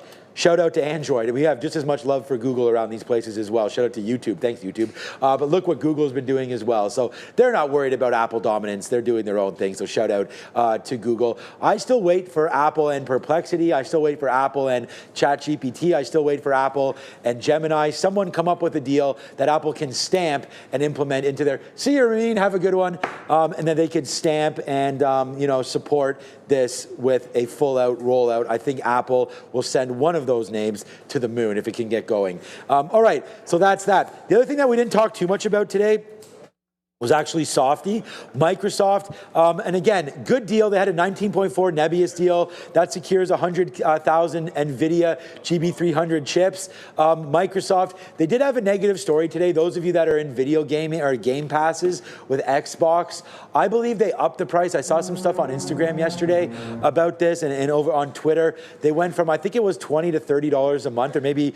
Yeah, so Fabian's, yes. There was a lot of cancellations there on that. And I know it's only $10 a month, and that might be ho-hum, but I think it's the principle of it all, upping that when, there's more free options, especially these days. But I don't know enough about it, but that was a big hit early. I mean, they did not like that. I don't know what hit basically at 10.50. Maybe it was the market selling off. But man, that name cranked lower into 510. This was a name that we had on just 2 days ago. We had Brian Shannon on, and I said AMD or Microsoft. He said Microsoft. I agree. The breakout looks strong on Microsoft, but today we fell back in. That might have been a dip buy opportunity there at 511.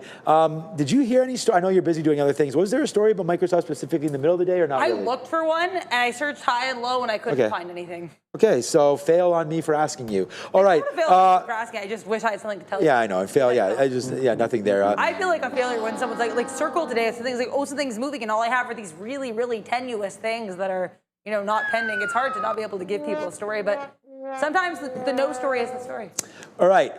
I'm going to test anybody that right now is in the chat. I'll answer the very first question that I see. So go. Okay, right now, the next thing that we're going to talk about quickly right now, Meta, Apple, we already talked about Tesla. We've already done all of that. Taiwan Semi, we can have a quick look at TSM.